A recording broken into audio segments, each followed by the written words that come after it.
All right, cool. Why don't we go ahead and jump in since it is 9 o'clock and I know that people are joining us on a Saturday, and so that's a whole lot going on here.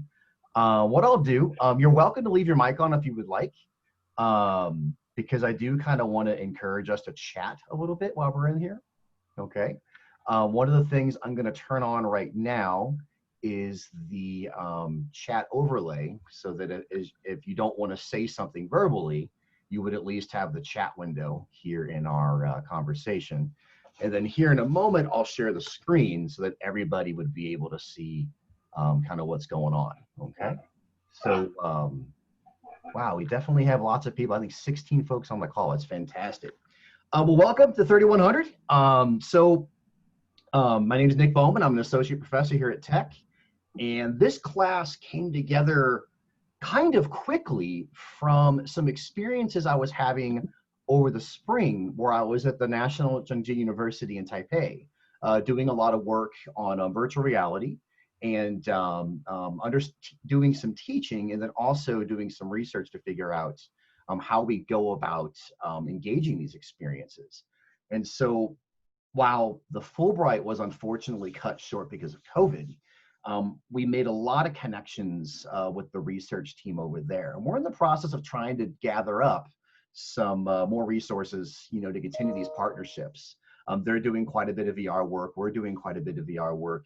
Many of the folks on the call are part of Tech's new Tech VR Club, and so they're in the middle of trying to establish that presence.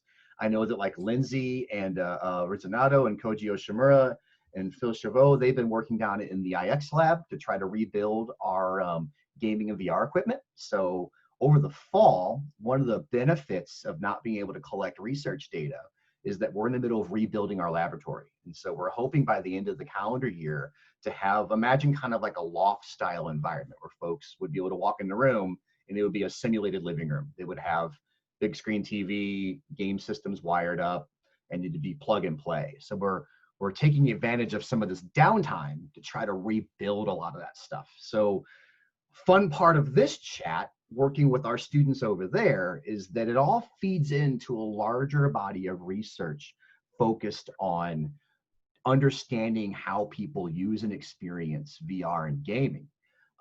Recognizing a lot of faces on the call, so really excited about that. A couple of you I had in 3120, so it's cool to see you back, man. Sorry about the grading snafu this morning. It looks like some of you submitted your questions through the assignments, and some of you submitted them through the notebooks. I didn't see the assignments ones. In the future, do it both ways. It's that way I have a redundant network. So when you submit your homework for the people taking this for credit, I'll see it in the Word file, like in the assignments page, but then don't forget to cut and paste it and put it in your notebook. And that should solve any problems there. I know a couple of you got a little scared this morning when you saw a 0 and you're like, really? I just signed up for a class late and the semester started and I'm failing already and I haven't even gotten a chance to talk yet. So that should be fixed. A couple of them I gave some feedback on just to take an opportunity to try to refine your questions. And you can do that in here. Alex asked if we need to send them every week. No, you don't need the emails. It looks like the, I'm gonna share my screen. It looks like the system for submitting through Teams is working just fine, other than folks kind of learning a new system.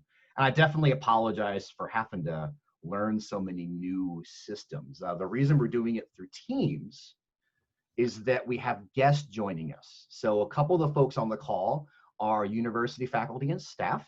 A couple of folks on the call are some of our master's and doctoral students who are just sitting in as part of the research team.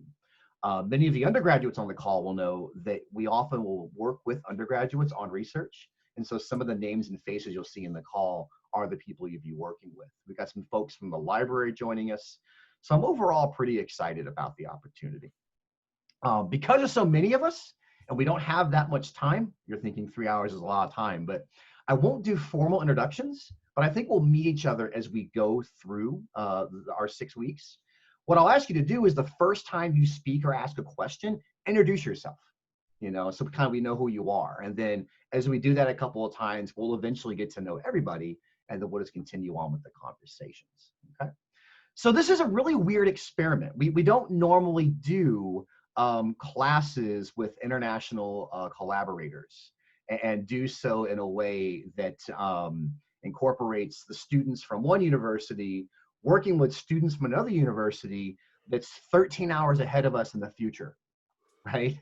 And different time shifted semesters. So our Zhengda students won't actually start school for, I think, maybe a couple of weeks from now. So we're actually out futuring their future to talk about the future, to give them content that eventually they're going to hop in and respond to, and then we're going to chat with. In fact, let me share something with you here to make sure we're all on the same page with the syllabus. Okay. Some of you are wondering how I'm awake this morning, and it's a mix of drinking coffee out of my, I don't know if you can see it, but my favorite coffee cup. But also for those of you who have worked with me, I don't ever stop. So it's just the way it's going to be. I'm drinking coffee out of my favorite coffee cup too. What do you got?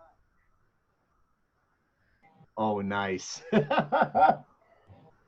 is a "Hey you, you're finally awake" at the bottom. It color changes. I dig it. I dig it. I think the one I need a Gundam. One of these days I'll finally get one. Can everybody see the syllabus okay? Yeah.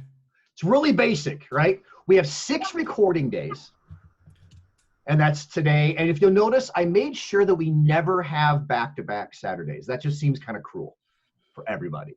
So I tried to space it out where we have basically 2 a month, one in November, because I wanted to make sure we don't record during the fall break for us for Thanksgiving, which, by the way, I've celebrated Thanksgiving while I was in Taipei one year, and I could talk about that some other time. It was pretty cool.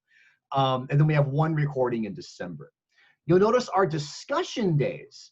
These are the days where you're going to be logging on and talking asynchronously through chat with our students at Zhengda. Those days are later in the semester because they coincide with the Zhengda syllabus for their class. And the idea is that sometime later, Dr. Tammy Lin is going to send you a link to register for a class.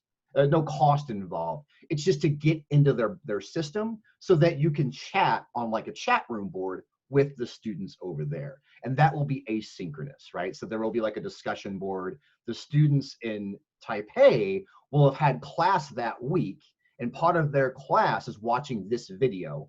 They're going to post and talk about things. And then for the folks who are enrolled in the class during that week, you'll need to log on and post and respond to them, okay?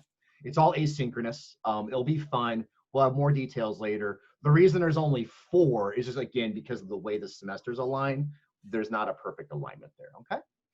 Grading is real basic. It's reading, posting by midnight on Friday, which gives me Saturday morning to read over everything. Just make sure if you're enrolled in the class, you definitely have to be here for the recordings. And we can't miss any because it's only 6 days. So if you miss 1 day, that's the class basically.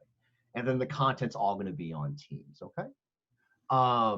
So unless there's any questions about how that is working, I'm going to go ahead and move into the class itself. Like I said, forgive me, the screen's going to be a bit cluttered because we're recording things for everyone involved here, okay? All right, but I'll try my best to make sure we're not overlapping the content too much. All right, cool. So if we don't have any questions, I'm just gonna kind of jump in, okay? And like I said, we'll do introductions by as we go through the class. The first time you speak up, tell us who you are, and then we'll chat a little more.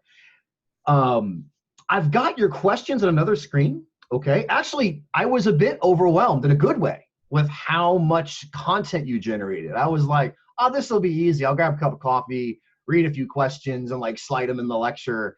And then I opened your notebooks up and your assignments, and I was like, that's deep. And that's a lot of deep from a lot of people.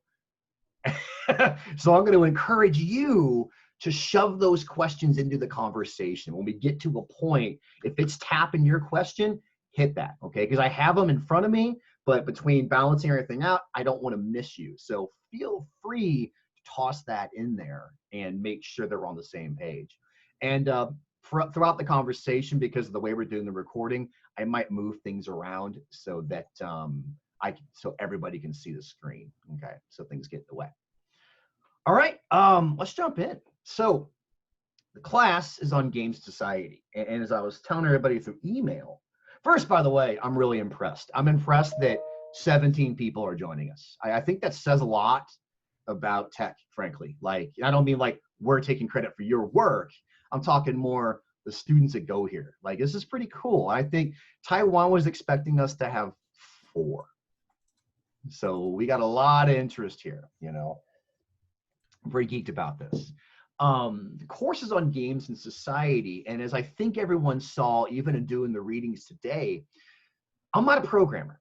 I mean, I know how to make like RPG Maker, and I can get bored and make some sprites. And back in the day, I used to hack Doom to like put different music in it and stuff like that, or maybe like a bully's picture so I could shoot him in the arm or something silly like that.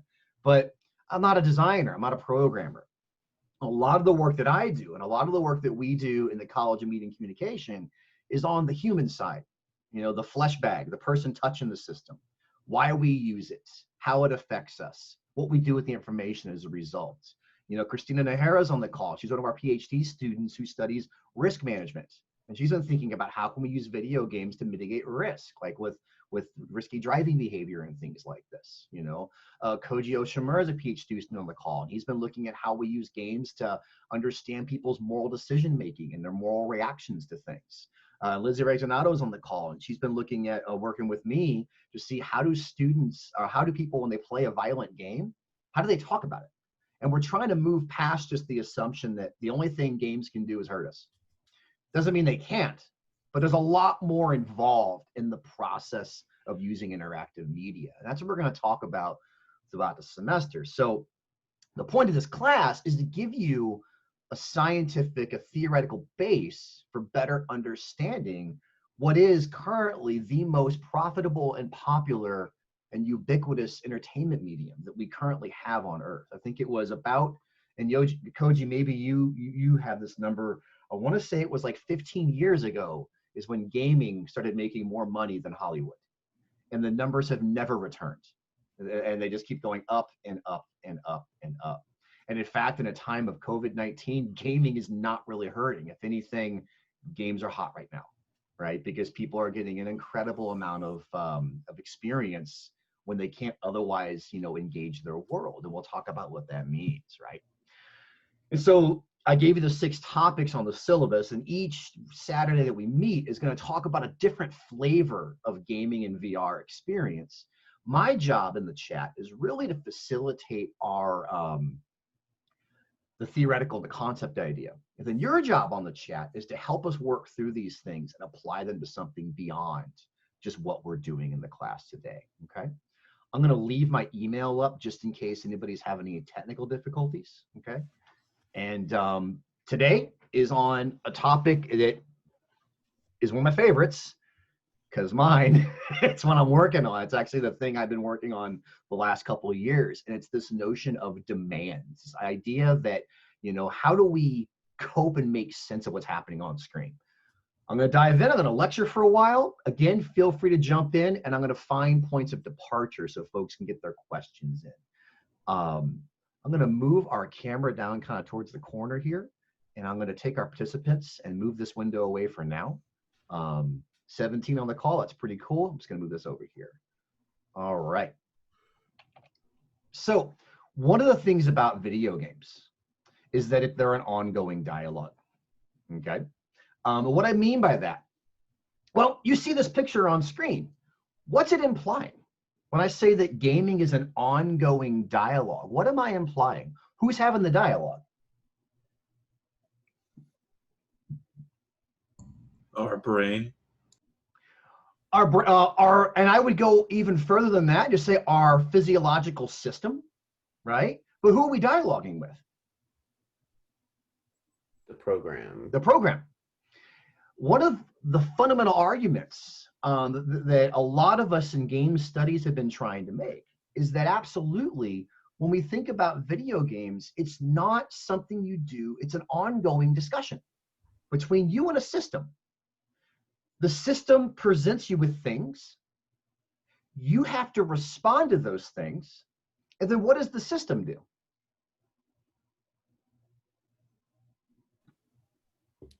Responds to your stimulus. Yeah, the system responds to you responding to it. And in communication, one of the ways we define a dialogue or an interaction is when person A says something, person B says something, person A responds to person B based on prior information. And it's a dialogue. And when you think about gaming as a dialogue between the user and the system, has anybody watched that documentary High Score on Netflix yet? If you get a chance, Frank, you mentioned you have. The very first opening frame, they talk about, they're interviewing the developer of Space Invaders. Remember this? He was a Japanese man. He developed Space Invaders. And he makes this comment that the very thing about video games, it's what happens in here. Yes. And it's like, it's in the, yeah, I love how he starts the dialogue with that. The very beginning of the documentary is games happen in the brain. It's all cognitive. Yeah, yeah. And of course, they use cognitive a little different than we're going to, but I love that idea. No matter how much of the system you program, the games happen in here. They're assembled in the brain. So we're going to talk about that a little more here in just a moment, okay? In fact, we can debate when we say something's interactive, right? Where is it located? Well, there's two debates. One idea is that interactivity is a product of the technology. So if I go over to my shelf over here, I'm going to grab two controllers that I can quickly get my hands on. So this is a Sega Master System controller. Everybody can see that? Mid-80s. Okay. And this is what? What kind of controller is that? It's 64. Yeah, GameCube, actually. GameCube. Oh, fuck. Yeah. This is a Tired. knockoff pink GameCube controller that I play Ultimate Muscle with because it matches the same color as the characters in the game. Can you wave dash? No, I'm freaking terrible at it. I don't even want to talk about that right now. When you bring up a GameCube controller, that's what's going to come up. See these two controllers? From an interactivity as product perspective, which one's more interactive? The GameCube controller, because it has more inputs. Yeah, exactly. From a product perspective, this lets you do more. It can take more of your inputs and put them on the screen. This is mine from when I was a kid, doesn't let you do very much. 2 buttons, right? Interactivity as process argues that interactivity is up here. So Jared, that's a fair question. And my answer is hell no, which means when Jared's holding this controller and when I'm holding this controller, do we have the same level of interactivity? No. No. He knows how to do more than I do. I rage I quit. can't wave dash. What's that? I can't wave dash. I was just Okay, then. asking. Can anybody on the call wave dash? No. Okay, Alexander is better than all of us at this controller, which means when he's holding this thing, he can do more. He can change more of what's on the screen than what others of us can. Folks, I didn't even use analog controls until like the mid-2000s. I was totally against the thumb control. Like, hell no, it's got to be this or GTFO. Like, I was the guy in like still playing Street Fighter 2 with like, you know, I would turn off the analog on my PlayStation controller and just use the D-pad because the whole thing frustrated me. The whole idea that like I can barely move my thumb and my character would run around. I would get angry about this. I need binary, 1 0 1 0. Of course, those of you on the call shaking your head are like, what a terrible way to play a video game. It's so imprecise. But remember, It's fun. it's fun, it's challenging, it's a different type of thinking, but you all get the point, right? Interactivity, we can debate where it exists. My perspective on this, what we're going to talk about today, is the process of interactivity. It doesn't mean the controller is not important. Of course, the system has affordances and constraints that allow us to do variable things. But what I want to talk about is how we understand the way that the user makes sense of the interactivity that's been placed in front of them. Again, explaining why we can all pick up the same system and some of us can do more than others. and that might be an important consideration as we think about these different control systems. Okay. All right, cool. Just making sure it's not okay. Oh, I just got an email from Walt Williams, who is the writer for Spec Ops: The Line, about a potential collaboration. So that's kind of neat. I'll come up later. That's cool timing. That's me fan geeking out a little bit. If y'all played Spec Ops: The Line, it's a neat game. We'll talk about it actually today. All right, so let me move our screens just so you can all see this, and thank you for tolerating my consistent floating things around on the screen. There's some structural reasons why we have to do this. One of the things about demands is we have to realize that when we're playing a video game, games are inherently unfinished. What do I mean by that? That when you buy a game, it's not finished. Any idea what I mean by that? I'll go, I guess. When you mean it's not finished in the respect that when you start the game, you have all these choices have yet to be made. Right. You've got to make those choices, right? They're not made for you. They're made as we go. So on screen here, it says what happens next depends on you. What are the things that can happen? So you all probably recognize that that image, right? Mm-hmm. What could happen next? Any number of sorry. Remembering level 1 of the game, there will be a Goomba coming from the right. Here in a moment, a Goomba is going to come, and what do you get? What do you have to do? Jump, and what are your options? Kill it. You could kill it. Dodge. Right? Jump, dodge, or die. Yeah, kill, dodge, or die. That's 3 things. That sounds small, but that's 3 different experiences. And then you multiply that out by all the other experiences you could have, and your gameplay could be really different depending on those early choices you make. There are pacifist runs. I believe it is possible to beat Super Mario Brothers 1 without ever taking out or hurting a single character, with the exception of collecting the axe so Bowser falls in the lava. Yeah, I think so. You know, that's pretty neat. And there's I think the speed runs are like under 5 minutes too. Yeah, where they you avoid things in a speed run because you're just trying to move as quickly as you can, right? Some people talk about video games as a series of interesting decisions. Sid Meier, the developer of Civilization, talked about this, that really all a game is me giving you stuff to do. And as long as I give you enough things to do, I'll keep you interested. Anybody who plays sandbox games knows what I'm talking about, where sometimes what gets you to stop playing is because you run out of things you want to do, right? Mm-hmm. Somebody else, Dylan, talked about, you can die, get a power up, beat the level, and you got to move right for that game. In games, if somebody's crying, there's a good chance you did it, and you could probably fix it if you wanted to.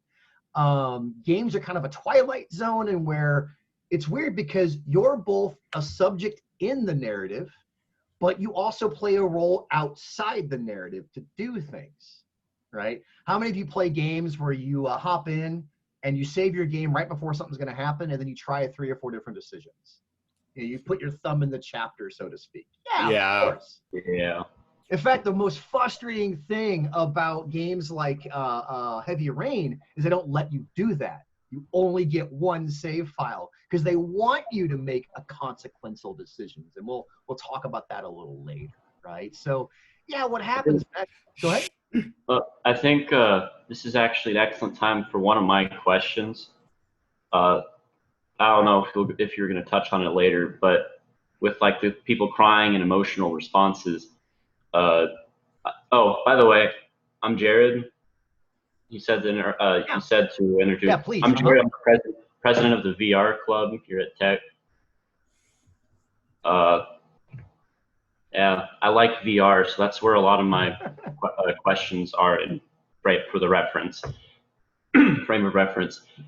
Responses to stimuli in VR seem to be a little more intense from my experiences. How does immersive media such as VR, AR, etc., affect the player's emotional responses and its effect on the brain? let's get down to that one. I have a slide where I'm going to show you some 360 video. If you could hold that question for that slide, I think it will play a role. Absolutely. It's a good question, though. But of course, the question he's asking is, now you're creating and finishing off these texts, and you're doing it in the context of being fully immersed. And we'll talk about that as we go through. But I think we get the idea that not only is a player system dialogue and interaction, that when it's an interaction, it's a demanding one. That system needs you for things, and you need that system for things. This is what makes games fun, I believe, right? Like, that's the fun. I want to touch it. I want to absorb myself. Like, I still watch movies. I binged Cobra Kai this week. I don't know if anybody's, it's taking Karate Kid and adding Shakespearean levels of drama to it. It's basically Romeo and Juliet with feet and kicking. It's amazing. That's because I wanted to veg out, and I didn't want to do a lot of work. When I want to work, I play different video games, right? And I play different games for different reasons. And that's what makes them fun, but I want to complicate the levels of demand and the dimensions of the demand that might actually affect the experience in ways we're not thinking about. Okay, so let's go through that over the next couple slides, and then we're going to get to Jared's question here in a little bit. Could I make a comment here? Yeah, please. So it's very interesting you talk about these, choices and giving players things to do, and I think that very much fits. For example, like interesting is that I'm into flight simulation, and a product that was being developed, I don't know if it's out yet, I'll have to check, but they were developing a third-party application for a flight sim where they give you things to do, like a business to run or flight things, because they say that free flight after a while gets boring because basically you're flying places with no purpose at all. So the purpose of this thing was to give you a reason to fly and give you actual things to do, and I think that helps. World of Warcraft expansions. That's the whole point, right? At some point, the game, you run out of stuff. And so they don't just add a couple of things. Usually an expansion is pretty revolutionary. They're like, new narrative. This person's bad now. You can't have these skills. Here's a new race of people. Oh, yeah, Orgrimmar has a giant hole in it now. Right? And you got to figure all that out again. One of the things that Phil is studying is this notion of familiarity and how people recognize experiences and prior experiences and make sense of all of that. So all that's an aspect of demand. And one of the things I want to talk about today is the dimensions of demand and when they're helpful, but also when they may not be so helpful. And that's what we're going to do now. Okay. So on the screen here, you see 4 dimensions of demand. Okay. The cognitive, having to think through the systems. The emotional. Are you able to see my mouse cursor when I move it? Yes. Awesome. Cool. The emotional, which is when, you have these affective reactions.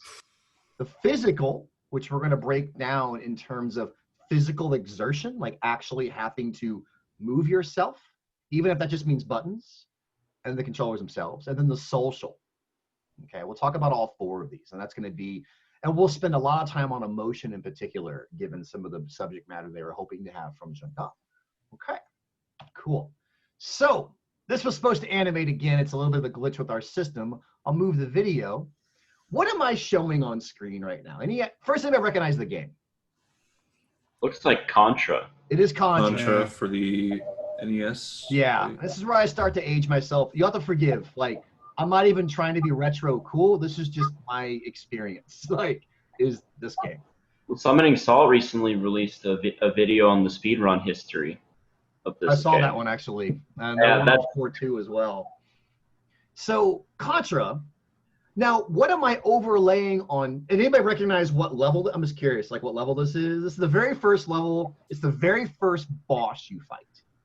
In Contra, if you've played the game franchise, good thing for Phil, these blinking red dots are a huge indicator of what? Weak point. Weak point. NES games were famous for massive bosses that were far larger than the player. And of course, usually it was a one-hit kill, right? So if you got touched, you were dead.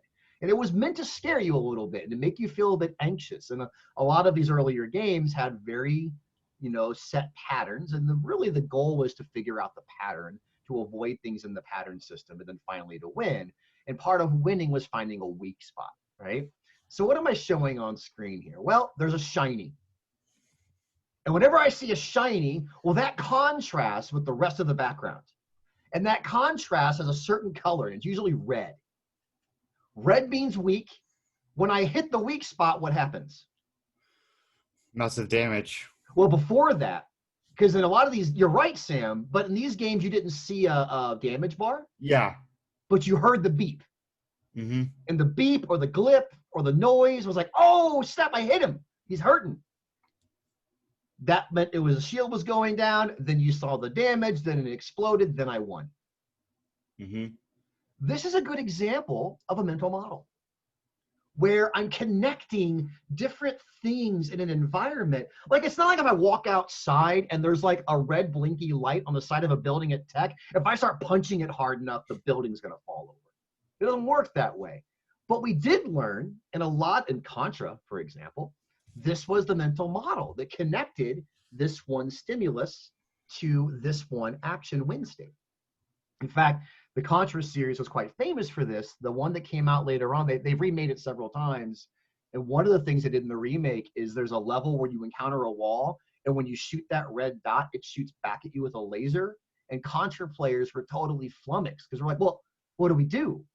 That's not how this works. Like, the game, you're supposed to shoot the red dot, and when you shoot the red dot, it explodes. And now the red dot's shooting back at me. I don't get it. Well, this is a bit of cognitive mapping. Phil, help us out. What's a cognitive model? What's a mental model? Mental model is the structure you have, cognitive structure you have in your head, well, cognitive and emotional of your previous, formed by your previous experiences of knowledge you have with a certain game or property or whatever. So it helps you function in real life, but it's also really powerful in games because games are learning tools and you learn all these different things that work in games. And then you can apply that to new games or to other games that you're playing. Right. And so Phil is one of our PhD students who is studying this aspect of gaming and how we make sense of games. This would be an example of cognitive demand. Solving the puzzle, putting it together. And in some ways, like, the game on screen almost doesn't matter that much. The underlying model is what you're actually testing. Does that make sense? Like, the game is, I don't know if anybody on the call is a film scholar, but in film we talk about MacGuffins. A very famous MacGuffin would be the briefcase in Pulp Fiction or the ring in Lord of the Rings. Any idea why they're called MacGuffins? I'm just curious.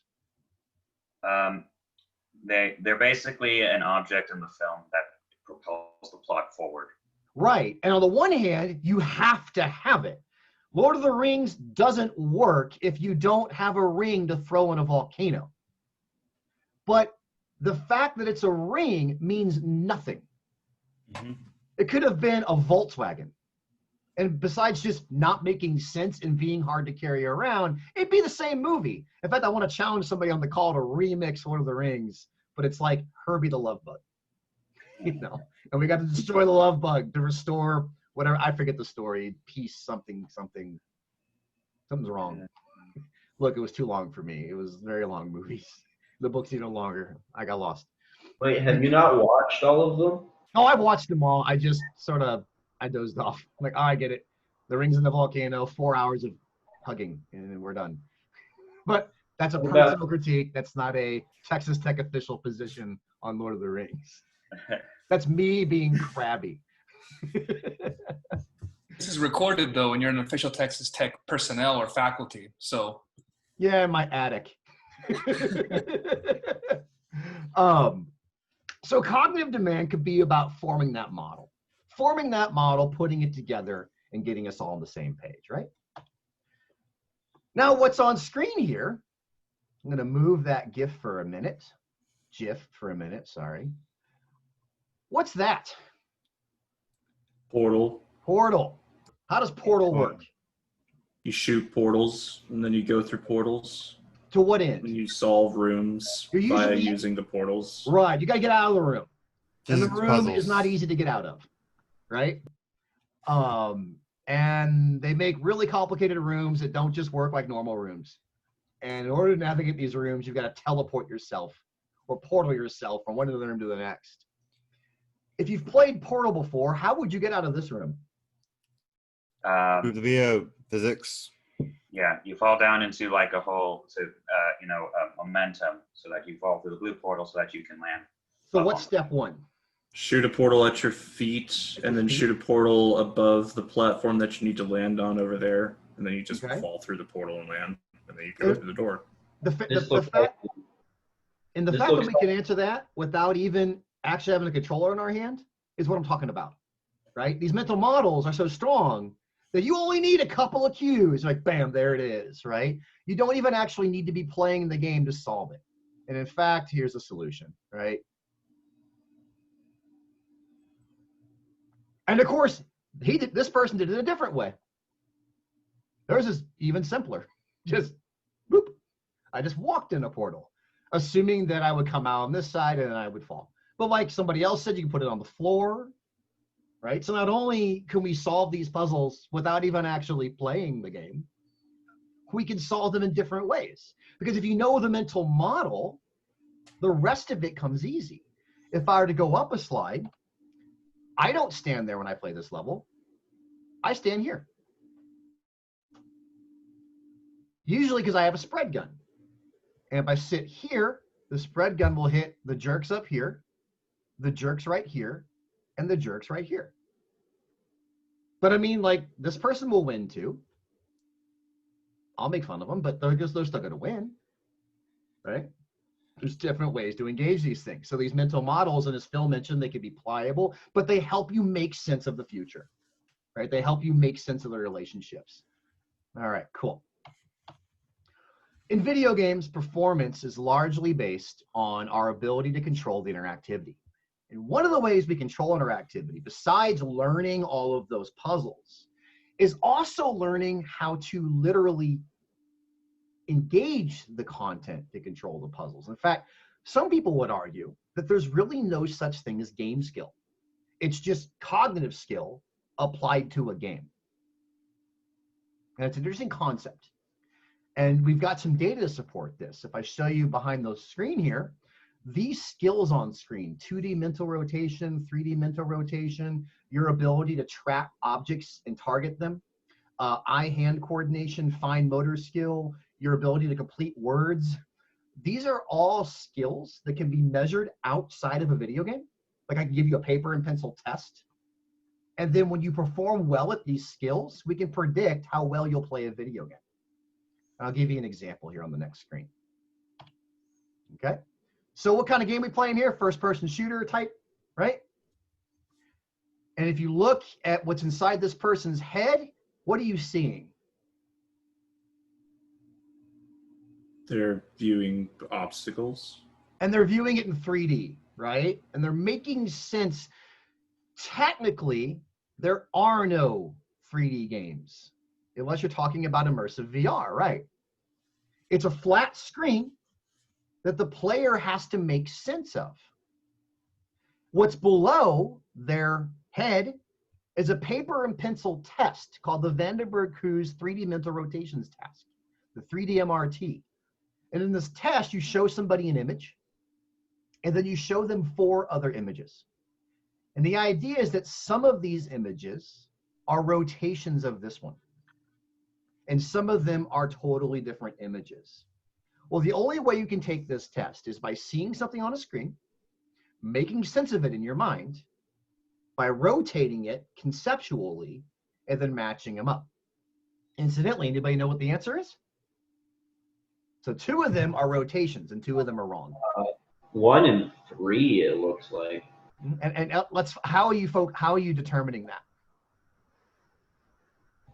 I look at the thing, and I mentally rotate it. Well, so like for example, if you look at 1, well, I can count these 2 appendages, and this one also has 2 appendages, right? And you can start counting, okay, well, this one's here. So if I were to take this object and drag it this way, right, these appendages would end up over here, wouldn't they? And so I can see, oh yeah, that is the same shape as this. It requires me in my mind, as Jared said, to take this first object and drag it around, right? People who can do this better play first-person shooters better. How? How does that make sense? Because they're able to comprehend an object that changes its appearance via your physical location. Right, and it's another way of saying they can look at a flat screen and they can think in 3D, right? They can project in 3D. So when the screen's showing you things, people who do well at this test can make sense of what's happening on that screen. Whereas people who don't have this ability have a hard time reasoning in 3D space, even though it's not actually 3D. It looks 3D because of depth perception, but it's not, it's a flat screen. Does that make sense? In fact, we might wonder if this skill is still relevant in VR. In fact, Jared and Avery, that could be a cool study to do. Like, does this skill predict VR performance? One argument being in VR, you're not projecting 3D, that it actually is 3D. But in a way, it's not, because it's still a headset. It's still a flat screen, right? It's just 2D twice. Yeah, and that's where things get tricky, don't they? Which is how we actually see, because close one eye, you don't really have depth perception. Uh-huh. But the other, together. That would be an interesting study to do, like whether or not this skill actually predicts VR performance differently than video game. And Jared, like what you said, it's not 3D, it's basically 2D twice, which is why some folks still struggle in VR, because they don't have the proper parallax, and it can be a bit disturbing. Right. I mean, other people have issues because they're too interested in how they appear out on the outside. Well, they definitely talk about that. I look like a jackass effect. So what is cognitive demand? And by the way, we're going to meet Raider Red. A friend of mine came up with this 8-bit schematic, and I'm happy to share that with you. I'm really excited to work this into the lab a little more. That's our new logo. So Lindsay, that's our new logo. Cognitive demand is the extent to which the user is required to explicitly or implicitly make sense of, rationalize, or understand the environment. Okay. A couple folks in the chat, by the way, jumped in, and they were right. 1 and 3 are the correct ones. Jeremy asked, could this be seen as wireframe image? A lot of folks do sometimes try to unrender what they're seeing on screen to rotate its bones. I know there are a lot of more elite gamers that will intentionally turn off the graphics in a first-person shooter to up the frame rate to be able to more quickly respond to what's happening on screen. Sorry, I'll move this chat over so I can see it a little better. Sorry for the folks on chat. Okay, so cognitive demand is the system requires you to make sense of it.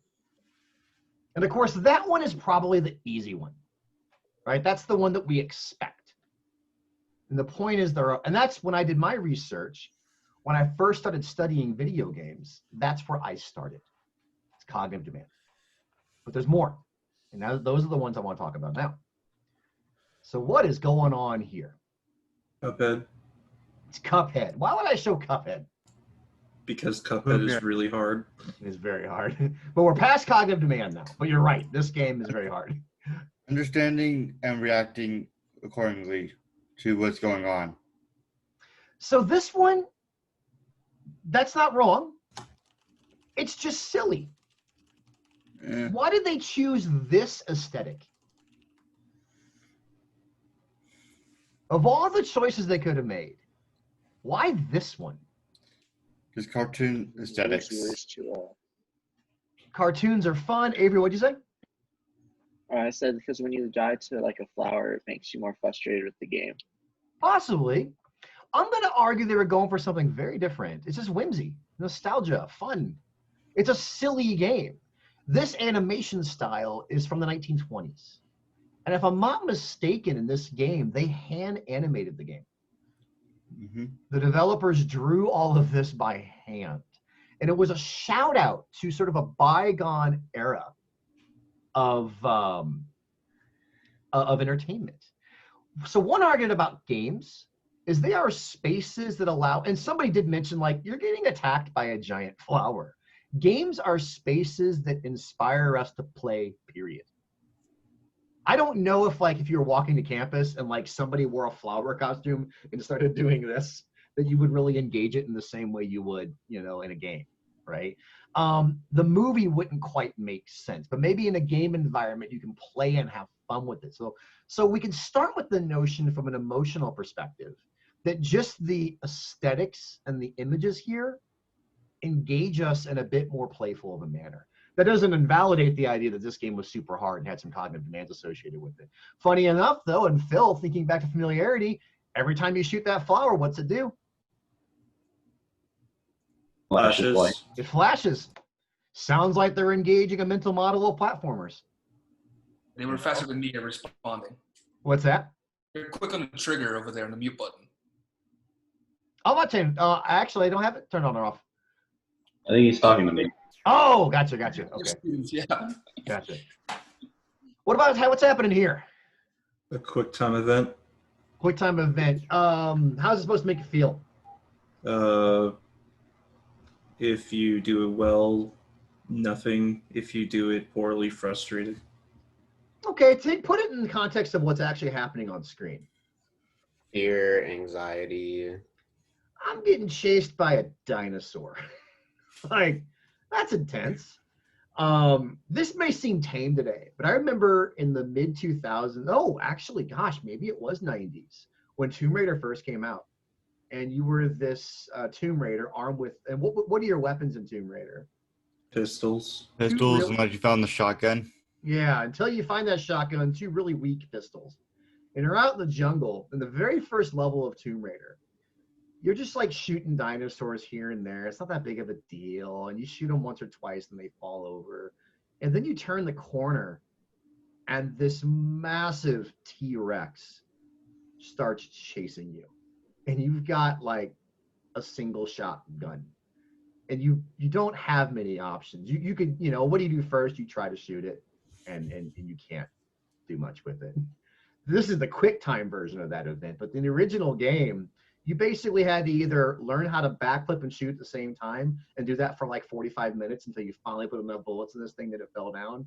Or like Sam mentioned, there is a hidden gun in the level. If you find the hidden gun, it's a hell of a lot easier to shoot the T-Rex, and you're also not nearly as terrified. But there's that knee-jerk reaction where you're like, dinosaur. I gotta run.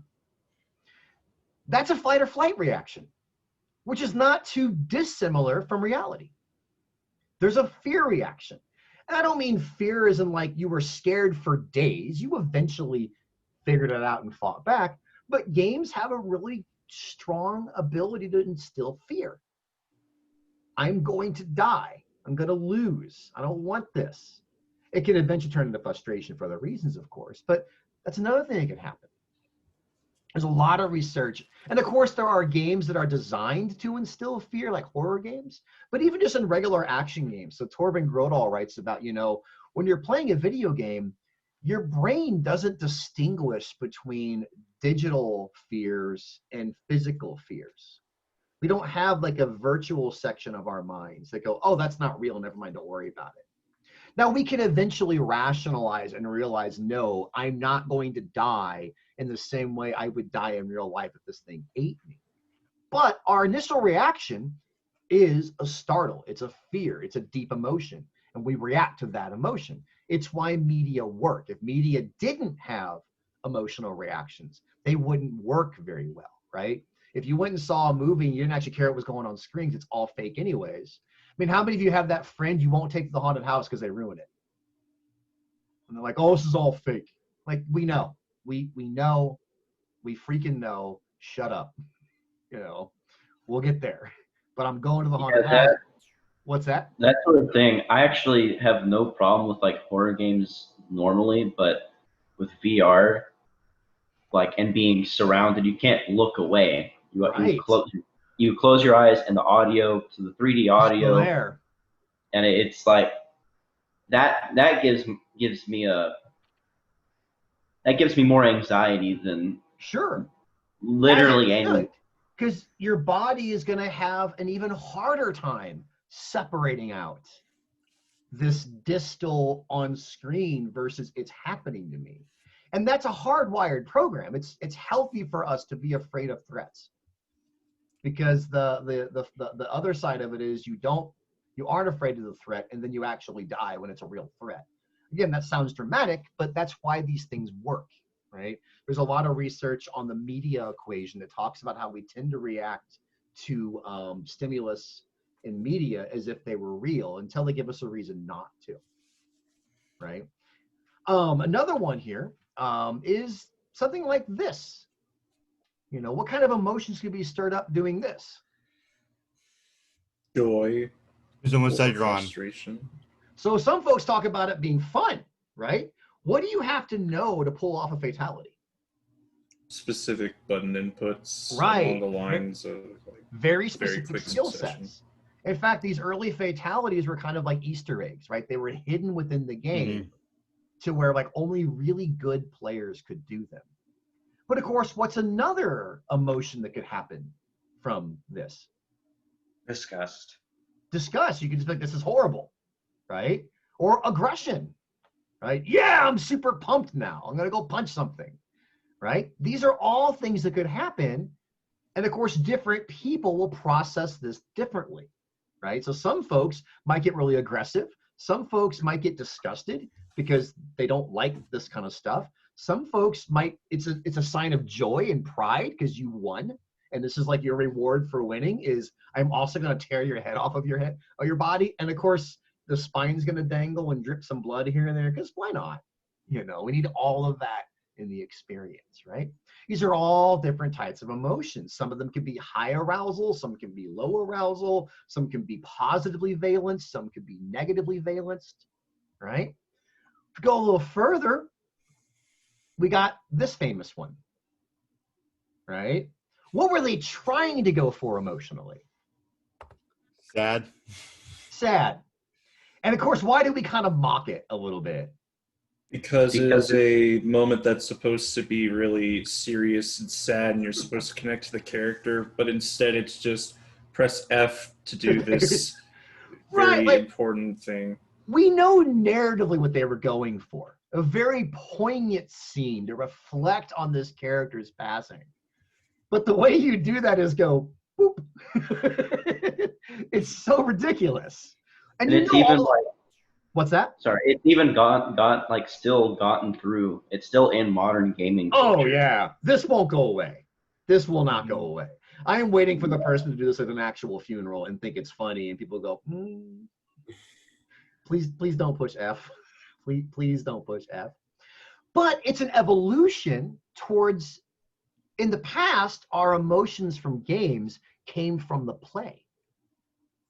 They came from the below the neck verbs that got us engaging the experience. And now we're writing in more narrative structures where the ludic dimensions, the play dimensions, the interactive dimensions from this aren't what drives the experience, right? What's supposed to drive your sorrow reaction to this death? It was your player character's avatar's Right. friend. It's your So narrative, your it's the mourning is death. narrative container. It's the movie aspect. It's the connection, which may not necessarily be tied to the inputs. This is where games are evolving to be more serious and to trigger more somber emotions, but it's a bit challenging because we're still learning how to do it in a medium in an authentic way, if that makes any sense. There's a theory that I didn't have you read about. Oh yeah, Alex is telling us about, and you're right, I remember Conan O'Brien doing this one. Just be like, what just happened, you know? There's an argument from a scholar named Ian Bogost, and he talks about procedural rhetoric. And the idea is that in video games, one of the challenges we face is that the rhetoric of the game, the argument, what's in front of us, also has to match the input procedures, because otherwise there's a break there. You know, pay respects by pushing F, it breaks it down a little bit. But there are other games that do it really well. Who recalls this scene? Oh. Yeah, a lot of folks have a very strong reaction to this one, good, bad, or ugly. This is the famous Call of Duty 2 Modern Warfare, No Russians level, where at the time, out of the blue, it's like, all right, let's go kill some civilians. And players did it and then felt really weird about it. And so Lindsay right now is in the middle of scraping Reddit forums with Phil's help to figure out how folks reacted to this thing. Anecdotally speaking, it seems as if not everybody was happy. Some folks were outraged because it was like, how dare you make me the bad person? Some folks talked about moral conflicts in terms of, I don't know how to process what just happened. Some folks thought it was super deep and cool. There's all sorts of emotions that stirred up here. Because, and which is interesting, because you've got a game where how many people have you killed in Call of Duty 2 in your history play? Yes. Like a lot. You've been shooting fools for years. And all of a sudden you felt guilty for it. And that was kind of a new thing at the time. And we can debate how it worked out, but there are games that are now playing with this mechanic where you do things under one context and then you get another context. And suddenly the game is making you question yourself. That's pretty remarkable for a medium. I mean, films have certainly done this, where we show you content on screen that you're not meant to celebrate. Schindler's List, Hotel Rwanda, Life is Beautiful. We can go through films that have shown you vile things, not to celebrate them, but to get you to pay attention and to critique it. So the next step is, okay, let's do it in a video game. I mean, I can imagine a Schindler's List video game. As odd as that sounds, if you want to teach these things. And of course, we're seeing in VR, where we're starting to see simulations. There's a relatively infamous one where they simulate waterboarding in a VR environment, where you are waterboarded and then you actually waterboard somebody else and torture them. And it was developed by a group that is trying to get people to realize, like, before you have an opinion about torture, why don't you see what it actually is? Now, we can't waterboard you for lots of ethical reasons, but we can give you the experience. Sam asked if they made this mission skippable. They did, actually. They made this because people were so mad. And some people argue it was a bit clumsy because the mission had nothing to, like, you could skip the mission and you didn't lose any storyline. And so there were some debates around, was this just sensational or did we really need it? But the point I'm making is the fact that you felt something beyond arousal and enjoyment was kind of a new thing in AAA top-of-the-line gaming systems. And we've seen an evolution since then of more and more games giving you this emotional reaction that is decidedly intense, that's a bit more somber and poignant. And it's sort of like not what most folks paid for, right? We're not used to being forced to reconcile our emotional labor. One of my questions kind of relates to what we're talking about. Cool, sure. So one of my questions was the fact that a lot of games use narrative to emotionally connect, because you can get emotionally, get emotions out of playing games, but a lot of times they like to use narrative, the story structure to get emotions out of you. But a lot of times, as we discussed, like with the Call of Duty, that can also fail. So like my question was, what are some other possible examples of where it may fail? Because my particular example I can think of is Last of Us 2. Walk us through it a little bit, if you don't mind. Okay, with my example of Last of Us 2? Mm-hmm. Okay, so the reason Last of Us 2 doesn't work, and I haven't technically played it, I've seen my sister play it, and I've seen gameplay, and I know the why people don't like it is because, one, it tries to get you emotionally invested in the character who you can't, which is Abby, and the reason you can't is because she does things that are very questionable, without getting too much away in case no one wants to get spoiled. You feel like she's morally ambiguous, like you don't know if she's being good or bad? He does something very sadistic. Okay. She does a very evil thing at the very first hour of the game. Cool. Yeah, and then the game tries to play like, oh no, she's a normal person. Like, she did something very sadistic. I don't think I can't get on board with this, humanizing this Abby character, or that kind of deal. And also the way the story is played out, because you like switch from character to character, also is the structure is wonky, which makes the story flow. So one is that the character does something that could be reprehensible. Yeah. One is that it's not always clear who the main character is, / you're balancing out several characters. Mm-hmm. Yeah, in that way, it's just like they try to humanize a character that we're like, that honestly no one can. They hate her, and they're just like, no, I don't care about you. That's the problem most people have with that angle. So Koji, why don't you tackle that first part and make sure you introduce yourself so we know who everybody is. Javier Smith is an undergrad CMI major, right? Yeah. And was one of my 2130 students. And so was Afrika, also 2130. And I think that was the only two from last semester. Koji, help us out with that first part. So to be clear for everybody on the call, the idea is that you have this main character who we assume you're supposed to really care about, but the character does something pretty early on that could be seen as unredeemable. And so how am I supposed to spend the rest of my time with this media property when I don't like this character? Help us out, Koji. Yeah, so like Dr. Broman said, I'm a doctoral student here in the College of Media Communication, and my research is largely on morality in media entertainment. And I have looked quite a bit at anti-heroes and morally ambiguous characters in media and how we identify with them and enjoy them. And one thing that strikes me is, I'm not really familiar with the game necessarily, but one thing that strikes me is you brought up that this thing that the character does is very early on in the game. And so oftentimes what we look at when we're looking at morally ambiguous characters are how players identify with them or have parasocial relationships with them. And so I think that one aspect could be the event happens very early in the game as you're just forming your impression of the character, as you're just getting to know the character. And so it sort of inhibits your ability to form that identification with the character and to form a stronger relationship with the character.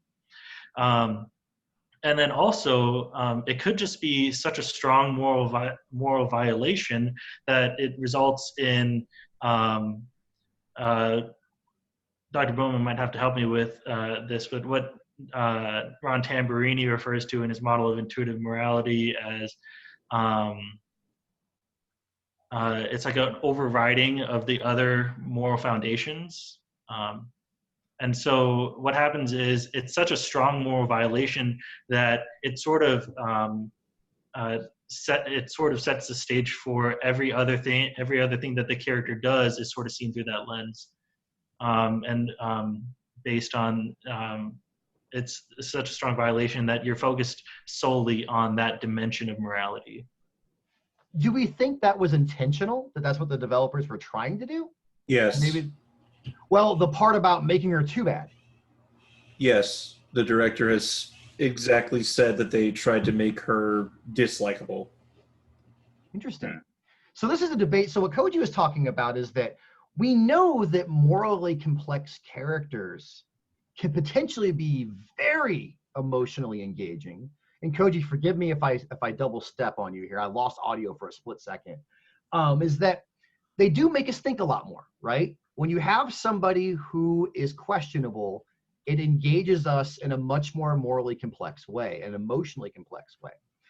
And I could see one argument just being they wanted you to continue to come back to this. And like, she has this anchor behavior. And I guess one thing I might suggest is that most players are probably going to assume that because your character is Abby, that she's going to eventually redeem herself. We see this a lot, like in your classic narrative structure. Like, think about most movies you watch. Doesn't the protagonist eventually win? Like, eventually save themselves? Think about like your characters, like Dexter, for example. Like, eventually the person does things where you're like, okay, I get it. And maybe what's interesting is in this game, they chose not to. Like, haha, suckers, you thought she was going to redeem herself, and she never did. Yeah. That could be interesting. There's What's another that? angle about this as well, real quick, is that the game, The Last of Us 2 tries to get you to feel bad for people you kill in a way, because like if you shoot someone, then maybe somebody else who you're fighting will shout their name like, Mike, no, or like it's like or like if you take out a group of people and there's one person left, you're aiming their gun at them, they're like begging for their life. But it doesn't really work because the second you like turn around and stuff, they're gonna try to shoot you. It's like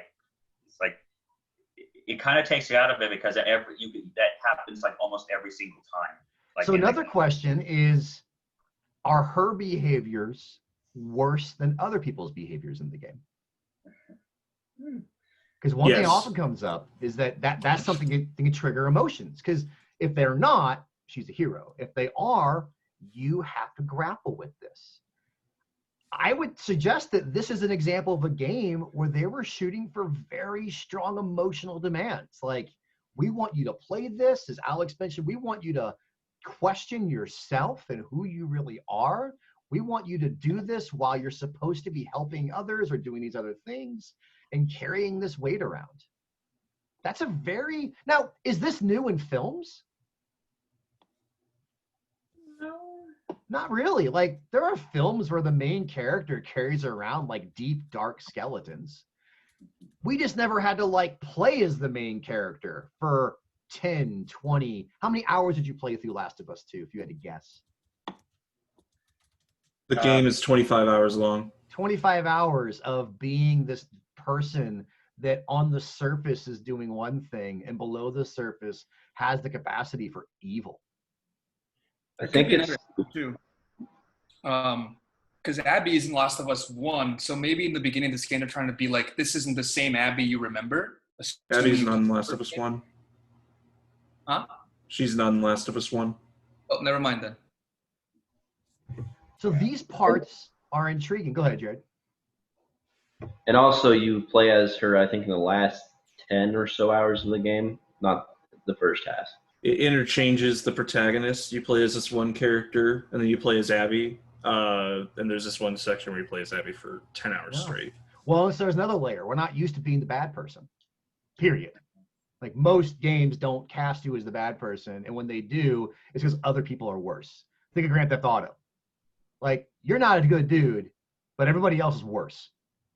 Mm-hmm. You're like the least vile of the other vile people, which is one classic way of allowing you to still enjoy and play the game, right? So these are all things we can think about when we're talking through.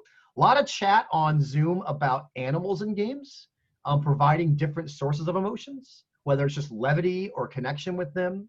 And those are kind of interesting. We can definitely think about how the role that companions play in games, you know, whether it's an animal or whether it's a human companion. We have games where, you know, you are taking care of somebody else, right? I think the point we're making here is we're starting to see development grow to trigger a much broader set of emotional reactions, that we can't just assume that games are just distractions. There are some games that are more emotionally involving than some films, and they're intentionally so. And maybe 10, 15 years ago, this was still kind of weird and new and one-off. I'm not sure it's one-off anymore, right? I'm not sure it's just like a thing that sometimes happens so much as an important part of the experience.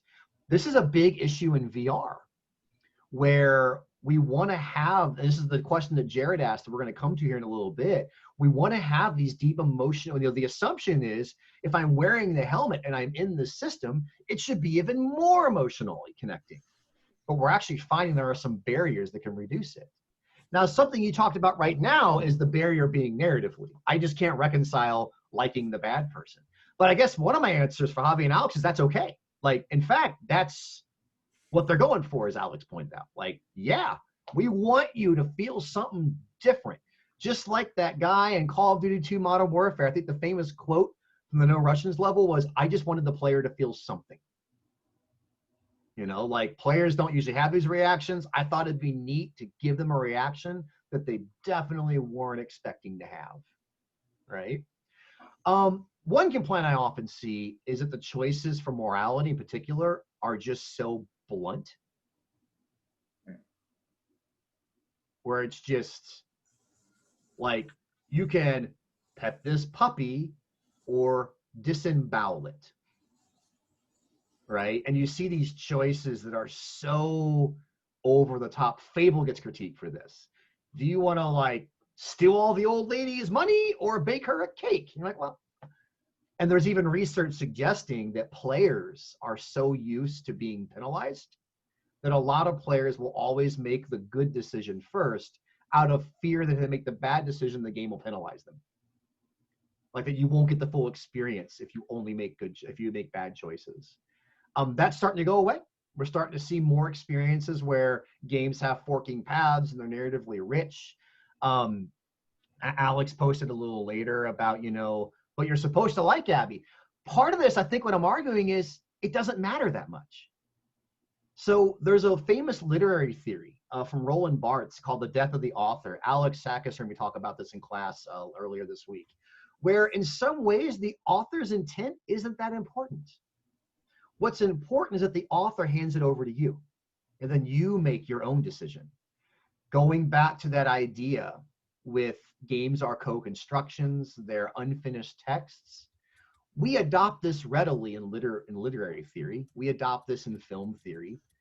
We need to adopt it in game theory as well, that you have to let the player make their own experience. So when Sid talks about making interesting decisions, well, what's more interesting than a decision that you make that determines your outcomes? As Sam said, BioShock kind of comes to mind, where they were trying. It was brand new at the time, but it was kind of clumsy. Both Sams talked about this. Like, BioShock's fun, but harvest or help. It was little girl cowering in front of you. It's like, do you steal her energy or do you help her? Right? Well, come on. Well, either way, you got the same amount. What's that? Either way, if you saved, you would be rewarded with the same amount you would get from harvesting, pretty much. Well, and in fact, there's some research on this that depends on what the reward system is. So some games give you choices, but they clearly reward one choice over the other. They'd give you more for saving. You get like reward abilities, like you can trick the big daddies into going away from the little sisters for like a couple seconds and like make them like give you a little bit more time with them. And it's like, okay, what happens if I harvest? Oh, they hate you more. It's like, well, okay, and of course, it's not really helpful. This is a great example of ludic dimensions and cognitive demands and emotional demands clashing. Because should you be making moral decisions based on which one gives you more money, points, power? Well, we can debate that, right? Like in a video game, those things mean something different than in a real world experience. Or, when those things break, the game, you can play Grand Theft Auto by driving the speed limit and stopping at stoplights. People do it online. But the game doesn't give you anything for doing that, right? So if someone makes those decisions, they're not being incentivized in any way. So we can talk about where these things might potentially clash sometimes. Matt, one of our colleagues from Tech Libraries, talked about how Mass Effect 1 had differing choices as well. You're rewarded for being bad sometimes, and it even gave you a feeling of accomplished, even if you didn't choose like the best option. We're seeing a lot more of that. Of course, from a writing perspective, it's hard because you have to write all those different potential choices into the system. But I think you all get the point, and it's this discussion of that emotions in games are becoming much more complicated. And I think it's to the benefit of the medium. It's to the benefit of our experiences. And now we're able to have this much richer set of emotional reactions that maybe 10, 20, 30 years ago were totally outside the wall. By the way, films did the same thing. Does anybody on the call know what the first film was of? I mean, the train coming at you? No, actually, that's an early one, but it wasn't the first.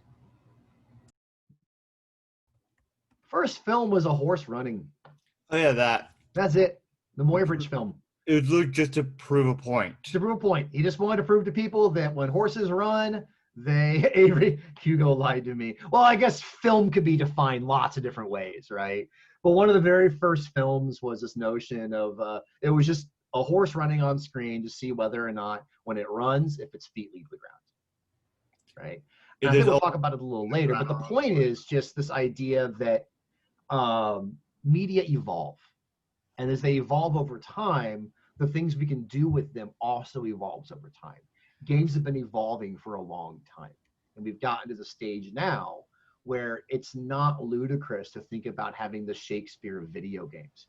Keep in mind that those early directors who were filming horses running and trains coming at people, those are just technological gimmicks. No one, if you would have asked a film director in the 1890s if you could make a serious story out of a film, they would have laughed at you. But the film evolved over time. Games are evolving now as well. But as we're seeing, there's already a challenge between think about the basics of playing a game where you have to grapple with solving puzzles and also, solving your internal moral demons at the exact same time. Like, that could get frustrating. And we'll talk about that here in a little bit. Okay. This one here, another image. What do you think when you see this image? I'm just curious. Big. Go ahead, Jared. You can go ahead. No, that was just it. Big. Big, sure, yep. What else we got? I was thinking in my brain, because I'm used to playing a lot of tactical games, I went, is that thing a threat? Is the big robot a threat to you? That's what my first thought was. This game got a lot of credit for its environment. People talked about this environment being lush, full, lively. Some folks said awe-inspiring, where you're walking around and you're not just like walking around after dinosaurs. Like, you're the small thing in this massive world, and you can see for miles. We're starting to see environments that inspire awe. In fact, big is what's meant to be installed here. And of course, by those things being big, you're quite small. This was hard to think of a while back. There are some older games, like I think Shadow of the Colossus was another example where you were this small character. But the idea of having awe from a game was a relatively new thing. So we're seeing that now also. We could go on and on about the different emotions that come out of gaming. But the point is, they are varied, and there's lots of them. And we can talk about emotional demands as the extent to which a video game causes people to have implicit or explicit reactions, emotional reactions to what's happening. We're not always actively having these things. Some of those emotional responses, like, are gut reactions. Somebody said earlier, you see a violent action, you don't like it, and you just have this like trigger reaction. It's very quick. Okay. Avery talked about playing the game, like just walking around the environment for hours and just being like, what is going on here? Absolutely. I've been awe of the world. Yeah, literally, it's just like, what is this? And there are some games where I still, Red Dead Redemption, I think somebody mentioned it in the chat, and I recall playing Red Dead Redemption, and I was telling my class, I think I was telling y'all on 21-3, I'm like, I still haven't left the first world because I just ride around on my horse. Ride on your horse and save people. And save people. And to me, it reminds me an awful lot of like outside of Lubbock. So like when I'm riding around, I'm like, hey, it's like Lubbock 100 years ago. Cool. There's jackrabbits and coyotes and apparently rapacious cowboys and all those things I can interact with, right? Talk about the Wii U, and there's lots of other great conversations in the chat. All right, so physical demands. Thanks for hanging in. Video games are a lean forward medium. What does that mean, lean forward medium? You can choose to put more effort into it, and you have to be active while you do it. Yeah, there's always the joke of the kid like playing the racing game and doing this. And of course, does that help at all? It might help you, but it doesn't. Your controller doesn't know that you're leaning around, right? Okay. Excuse me, what about the Wii? Well, the Wii would be different. We'll talk about that in a minute because it actually is an accelerometer, right? But in fact, that would just be an example of, yeah, you actually can lean forward, right? But the idea, of course, is that this is something that you have to physically do things. It's not enough just to think through a puzzle. We all played Portal about an hour ago, but we didn't really play Portal. We just talked about playing Portal, and then Portal happened, and then we moved on, right? Which is cool. In fact, many of us who do play games and use VR, we solve the puzzles in our mind as we're walking around, There's even research on this called persistent gaming effects. But the idea here is that games also demand us to lean into them, to push the buttons, to actually interact with the things. They require consistent physical input. It's not enough just to do it once or twice. Has anybody on the call ever tried to play a game and do something else? You can do it. Talk. What's that? Besides talking to people? No. It's sometimes hard. It's really hard to play a game and do something. I've tried before. I've tried to the thing that pops in mind for me is Assassin's Creed, because it literally is like, this map doesn't exist yet. Yeah. It can be tough, you know. Games require a lot of attention and a lot of physical input. There's even some games, one of my favorites is there was a Major League Baseball game where the game could sense when you weren't looking at the screen. And if it did, it would like try to pick you off at first base. Or like try to throw you a fast. Like, it's pretty wild. And it was just like a situation to where it was tracking you and like, oh, he's not paying attention. You know, boom, picking you off. Games where you put the controller down for a second, and after like 10 minutes or something, the protagonist will say something like, "Oh, I'm sure bored standing here," or something. I used to have an image, Riley, of Sonic, who would in Sonic 1, if you did that long enough, he would actually kill himself. Oh God. Sonic would stop. He'd tap his feet, look at his watch, look back at you, tap his feet some more, and if you didn't touch the controller, Sonic just jumps off the screen and you lose a life. I remember seeing a clip of that. I didn't know the what context. just happened? And it's like, fine, you're not going to play? Get out. And of course, it's a funny pun, but it kind of makes sense. Like, games require you. And again, today I know we're going back to some crazy basics, but that's kind of the point. It's to go back to things that we're not giving enough attention to better understand the player's experience of these things in a way that's a bit more theoretical, and it can be used to predict things down the road. So on screen here, you see a lot of controllers, right? Oh, Jeremy Smith talked about Gran Turismo and the endurance races. Has anybody tried those yet? No. These are the 18-hour races where you're literally driving like a Le Mans. I got a buddy up in Michigan who does race for a living, and he plays these in his spare time. And like, I can't call him on the weekend because he's racing all weekend. Like, he's 18 hours. That's a lot of demands, you know. What's on screen? A bunch of controllers. What do they all have in common? Buttons. Buttons, what else? They have to be methods of input. Mm-hmm. They've got to be held by hand too. And actually, the Wiimote's not a good one for this one. There's this interesting phenomenon in gaming called the golden hands rule. And it's that for gamers, for the most part, when we think of what you use to play a video game, we think of this controller, right? We think of that physical device because we've been using it for so long. What are some of the things you have been able to accomplish with this handheld controller? What are some of the actions you've performed before? Save the world. More discreet, just like individual actions. Navigate my computer. Dig up fossils in Animal Crossing. So I've collected fossils. What else have I done? Break out of jail and Escapist 2. I'm breaking out of jail. I'm escaping. Pick locks. Take walks.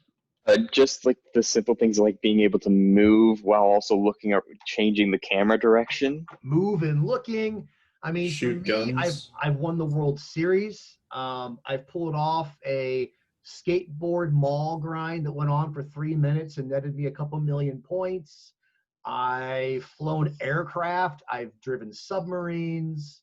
Casted magic spells on the call. Aimed and shot an arrow into the guard's knee from Matt. I love it. We've done a lot. I've manipulated blocks falling from the ceiling so that they align with other blocks. I've cured viruses. You get my point. These controllers were designed to be intentionally abstract so that all the player had to do was learn how to hold this thing. And they could trust that part of the game's design was for you to learn the models associated with what these buttons do.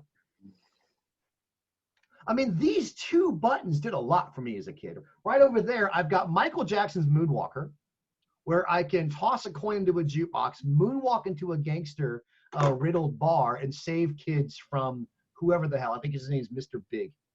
Then there's a game called Penguin Land, where I push an egg around a planet and peck out the ice below it, and then the egg falls through the ice, but it can only fall 3 units at a time, and there are polar bears trying to smash the egg, and then there are eagles that drop bricks on the egg. And then there's a game called Transbot, where I'm a spaceship, and based on what letter of the alphabet I collect, I turn into a different spaceship. We do a lot with these controllers. They're very abstract, and they're really strong models of behavior for us. The golden hands refer to the games that are designed to fit those hands. Systems like the Wii, many VR and AR systems have challenged this, but they've also had challenges because a lot of folks have a hard time breaking this model. This is such a learned and fundamental way of playing a game.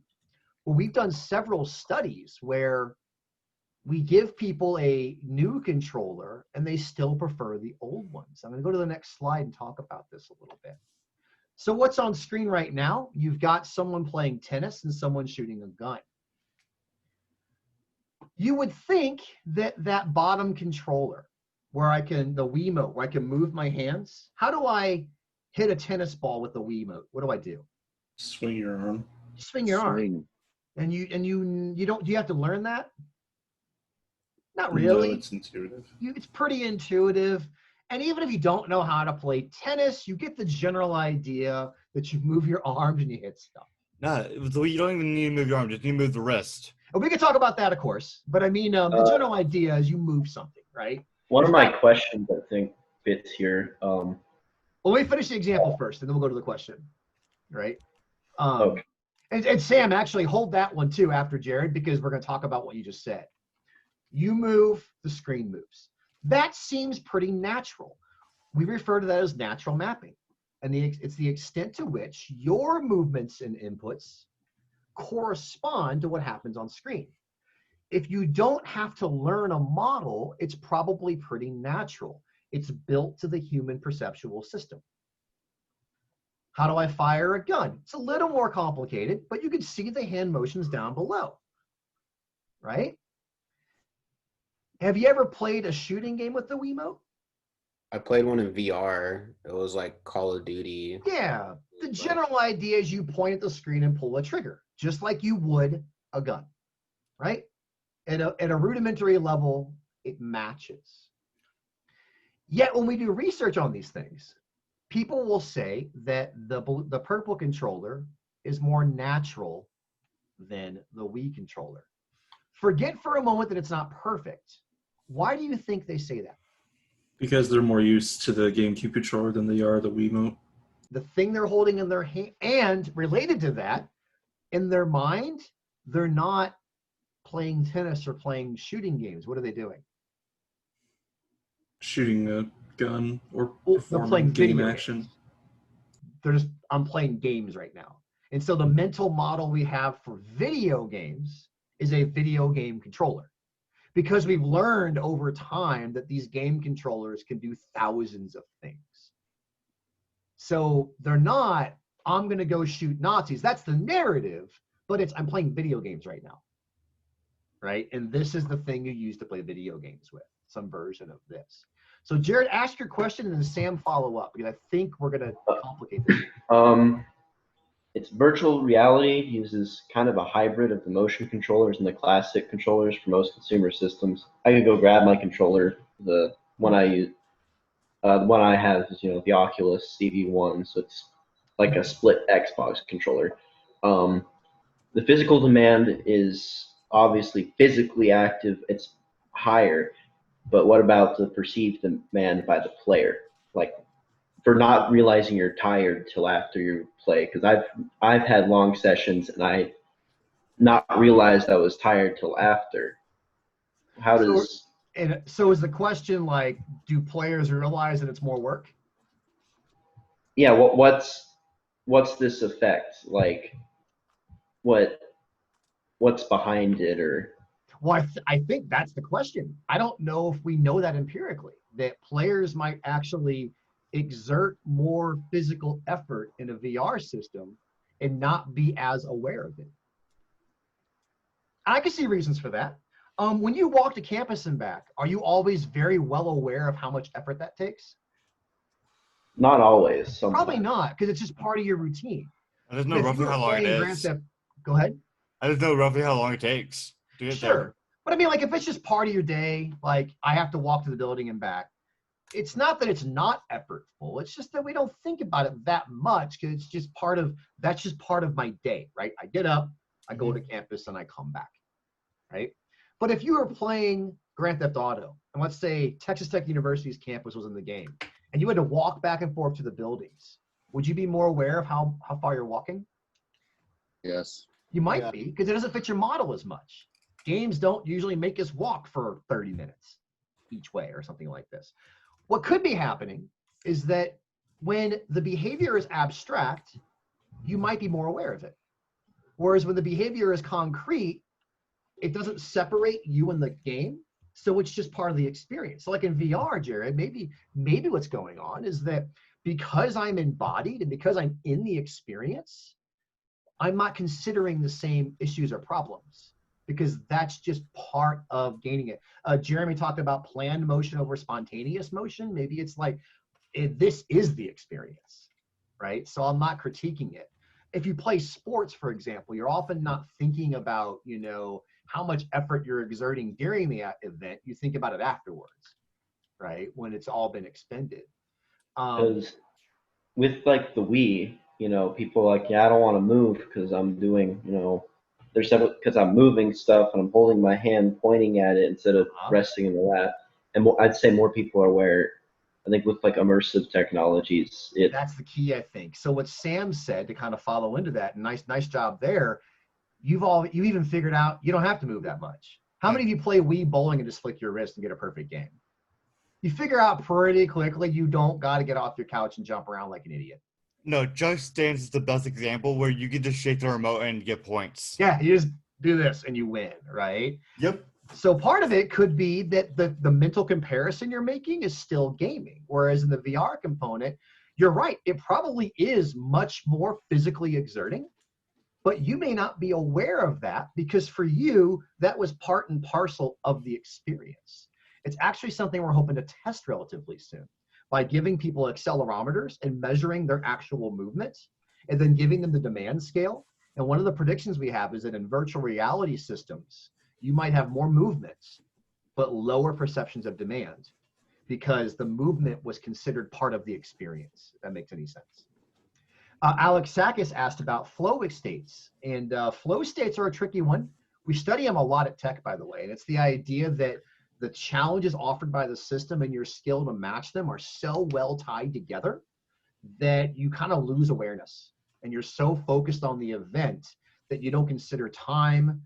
I bet Jared and Sam, you don't consider energy either, that you just flow right on through it, and it's only after the fact where you're like, wow, it's 3 a.m. my legs are sore. Absolutely could play a role in this. So it's a good question. It's actually something that we don't have a great answer for. It could be a good research project. The difference between perception. What? We were talking about having a study to like looking at the haptics and see how people perceive it. And it's the same kind of process where because it's a VR, then I'm probably going to be accepting more that this game has some sort of responsive thing rather than just playing a Wii. Possibly. Yeah, the idea is if it's part of the system, I may not think about it as much. I may not critique it as much. Even though remember, perceptions aren't always accurate. It doesn't make them wrong. Perceptions are really important to how we design experiences. For example, in games, it's not as if games actually do let you do whatever you want, but a good game gives you the perception you can do whatever you want, but actually has a pretty strict rule system in place. Jeremy talked about getting disoriented in VR, leaning on objects that don't exist, thinking about how in fact, Jeremy, I think this is a really good example of, we get so mapped to what's happening in the virtual space that we actually forget that those objects don't really exist, right? And anybody who's used VR has done this before. You go to pick up something and it's not there, you know. Or you go and punch your wall, punch the ceiling fan, and then you're in lots of pain. Yeah, when reality reminds you that it's there, you know, that absolutely can happen. 100% can happen here. Of course, you all have kind of already hit it, but beyond the mental models and learning the controller demands and how to actually manipulate the controllers, there's the physical exertion aspect. Importantly, exertion isn't just a property of VR. You can exert yourself in controllers as well, right? And it doesn't have to be intense. Remember, all of these demands we're talking about are scales, and they range from very, very, very low to very, very, very high. A big mistake a lot of folks make when they're studying research and variables is we think about things as being on versus off, yes versus no. It wouldn't be appropriate to say, does this game VR have emotional demand? Does it have cognitive demand? Well, yes, it has all of them. The question would be, how much does it have, right? And of course, there are different kinds of demands, you know, and this one's a pretty basic one, but it's gross body skills and fine motor skills and things of that nature. So I think we got most of that down pretty well. So what are physical demands? They're the extent to which a system requires the user to exert discrete or holistic effort. You've got to put things into the system. And that's really important. We are hoping to, man, Jared, we were so close. We have lost contact with our guy. We had a phone call with a guy in Virginia about it was the same omnidirectional treadmill that was used in Ready Player One. And I'm forgetting the name of it right now. Infinidec, thank you. Yeah, we had 2 conversations with one of their directors, and I'm wondering if COVID is throwing off some things because they kind of fell apart. So I might try to revive that for Labor Day, follow up with them again. We were hoping to try to get an Infinidec on campus, and then things kind of started falling apart. So the backup is the Omnitrix, which is not great, but it's a backup and it's easier to get a hold of at least. I mean, if it happens within the next 3 years, I'll be happy. It will definitely happen in the next 3 years. I just don't know. And what Jared's talking about for folks who don't know is the omnidirectional treadmills, where you can enter a digital space and you can do it in a way that you can move your body around and things correspond one-to-one, right? All right, with me so far, cognitive demands. Games make us think and process. The difference, by the way, of thinking and processing is that processing is what your brain's doing at a physiological level, which is a cognitive effect. And then there's sort of rationaling through and thinking through the puzzles, right?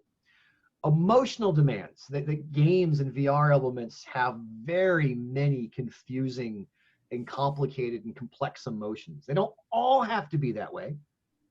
You can still just have fun and giggle, but the tapestry of emotions in games is not somehow limited because it's a video game. Physical demands, right? Having to give inputs into a system and have those inputs come back in a physical manner, sometimes involving controllers, sometimes involving exertion, and oftentimes involving both, because in some ways in a VR system, you are the controller, or you can be the controller, right? And there's all sorts of gradations in between. And we can talk about social demands.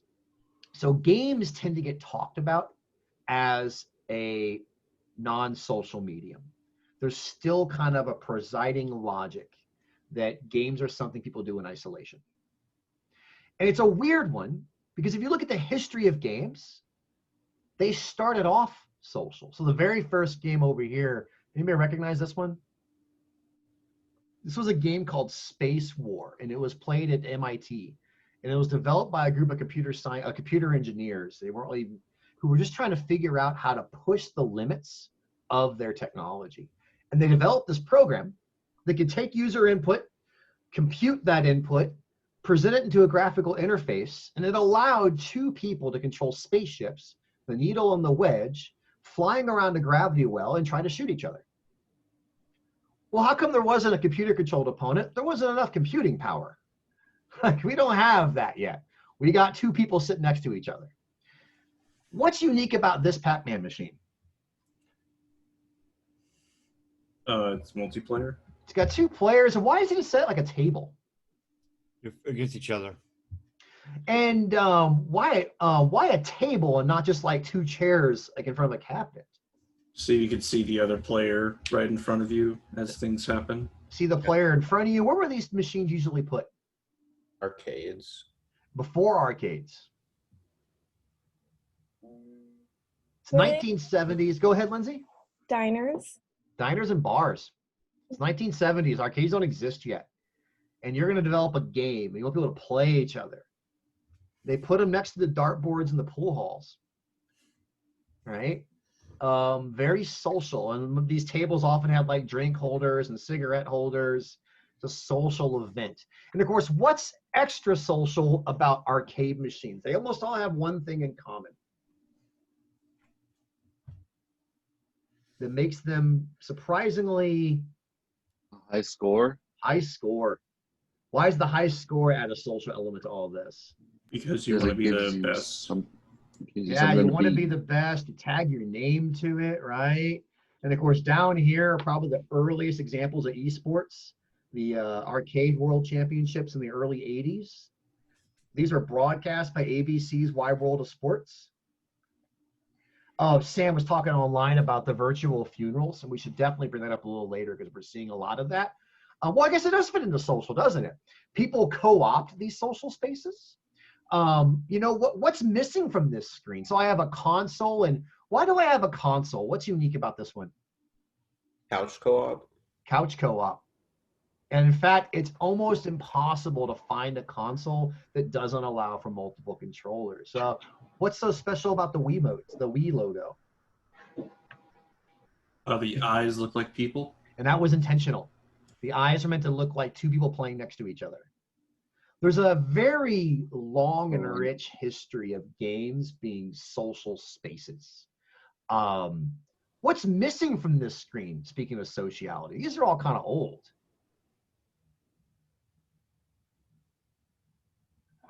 Online play much? Yeah, I guess. I don't have any of the online play. You know, you log into World of Warcraft. Anybody ever been in Azeroth or like been in a major city in World of Warcraft on a busy day? Alexander, how many people are you seeing in there? A long time ago, it could be upwards of like 1,000 or 3,000 people. Nowadays, they run this thing where you can only see a set number of people, right? So your game doesn't break. But it used to go to like thousands of people. And that's pretty amazing, right? Like you're running around this crowded city and there's thousands of real people. Sam Kauser shared a story of people going into these environments and having funerals and having weddings and like having social events that sometimes aren't even about the game. They're about real life, but they're using the game as a social space, right? Then you've got products like Fortnite where just 100 random people dive in at one time, right? I've been playing Tetris 99 like there's no tomorrow. I cannot stop playing this game. Sam, go ahead. You had your hand up. I was noticing that there was a thing on Fortnite. I saw it yesterday that they added a panther statue or thing, and it was after the his name escapes me. The actor who plays Black Panther. Chadwick Boseman passed away. That guy. When he they're saying that, oh, this was already planned. But I'm like, that seems awfully convenient that you so happened to implement this right after he died. I'm like, that seems awfully convenient to just have happened. It did seem like a weird excuse for just like we're celebrating somebody. You could just say that too. Like, I don't know why they didn't just openly say, yes, this is a memorial. But these are all examples of spaces that are incredibly social, that sociality plays a key role. There's social VR now, or the next VR chat. VR chat, yeah. The next big wave in VR is breaking the boundary to where it's not just you and the machine, but it's you and the machine and a machine and somebody else's. And then you're all talking together. And that's kind of considered the holy grail of VR right now. Like, can we have interactions in a digital space? Go ahead, Jay. I can actually throw my third question. Yeah, please. It's what's the what's the effect on the social demands of the player in regards to immersive media? VR chat as an example, which is compatible with not just VR users but also pancake users or just PC. And then another part of it is how does it affect extroverts versus introverts, and what about the connections to your avatar and when you are the avatar compared to in other games, and then presence and its role in a lot of that. I know it's like 8 different questions. It's like 5. Well, it's funny. Many of your questions, I mean, they're actual. Those are research questions. Like we don't know because the stuff is so new that we just don't know. But what I find, I want to say, I want to slice out one part of Jared's question and throw it out to the group. Would it matter if we're all in a VR chat? We all have our own character and we're talking to each other in a digital war, in an online digital space. Some of us are fully immersed. And I want to give a definition of immersion. This actually comes up in a discussion for one of our other Saturdays. But when I say immersion, I'm referring to a feature of the technology called sensory immersion. And it's that the technology taps the human senses: hearing, touch, sight, those things, right? And the results of that are this feeling of presence, that you feel like you're in a virtual world. Would people wearing VR gear feel a different level of social presence than people not wearing VR gear? Or could it be the case that they're just dealing with different demands? I would think of different demands. What's one difference that's probably really obvious? Being able to actually reach out and touch that, like grab things. So how will we call that based on today's conversation? Oh, like the physical exertion. Yeah, man. So you could see an argument to where perhaps it's the case that people wearing the equipment might have to feel different physical demands, which could augment the experience and make it feel more social. It could also disrupt the experience because you're dealing with more stuff, right? A couple of folks said, no, it doesn't seem to balance. It doesn't seem to affect my social connection in VR chat. Of course, that could be because VR chat doesn't really require you to do very much, does it? You're just talking at the end of the day. Some folks argue it becomes more personal. I think it's an open question. I think I could fit one of my questions in here. Please do, yeah. So I'm sure some of y'all saw a few months ago that this woman interacted with her dead daughter in VR in South Korea. Is everybody familiar with this one? Yeah, I see. I frequent his hand. He's like, yes, yeah, I see this one. All right, go ahead. I think this was last year. Was it longer ago? Yeah. But yeah, it was I forget when. Mm-hmm. Maybe it's 2 years ago. Go ahead, Riley. Yeah. But I guess the way it kind of fits here, going like a little bit different than what my question actually is like, would that experience be different, like if it wasn't in VR, if she was just sitting with like a gamepad looking at a screen, right? Or is it like more immersive because she is in VR and there's and so just to be clear on the immersive part, I'm going to continue to argue that immersion is a feature of technology. So by definition, it was more immersive because you literally had more senses. But I think what you're talking about is social demands. Right. Yeah. Okay. Like, what would make that experience more socially demanding than just seeing it on a flat screen? What would the differences be? Or is it a combination of demands? Remember, these demands are separate, but they probably correlate with each other, right? So I actually had a pump question that was basically about this, if I can ask it. Let's tie it into Riley so that we can answer both of them. Cool, go ahead. What do we think about Riley's question? I want to go to Alex, but I want to make sure we answer it first. I don't want to get confused. So he's asking about like what would make this experience different from a demand perspective.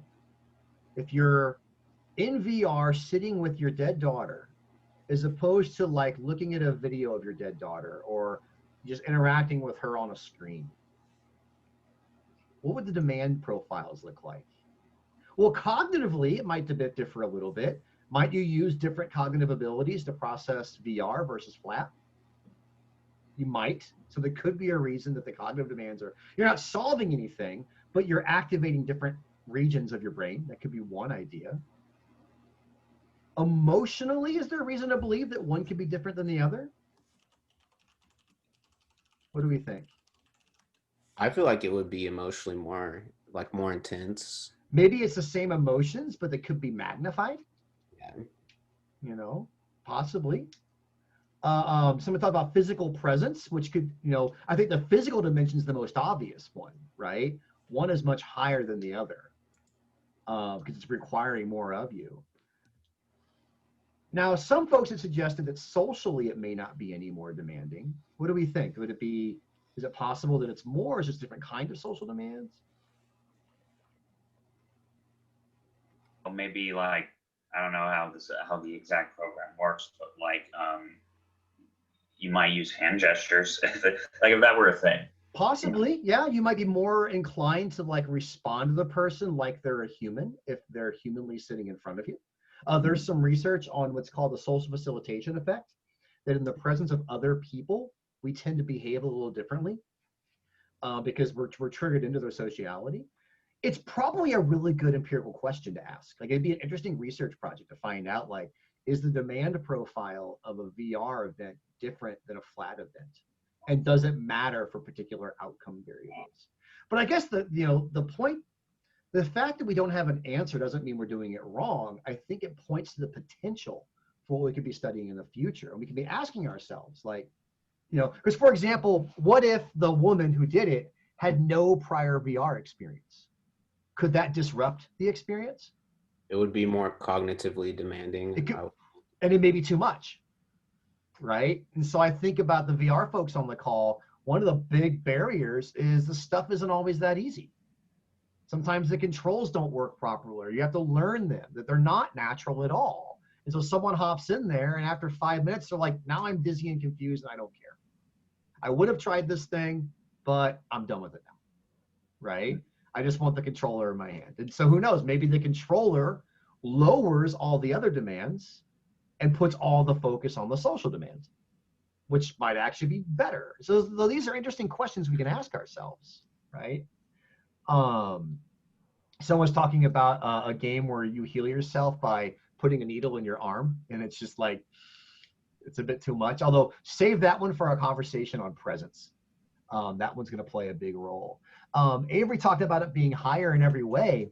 It could be, but that might be a problem. And we'll talk in a couple slides about why that might be a problem, why it may not actually be a good thing. Okay.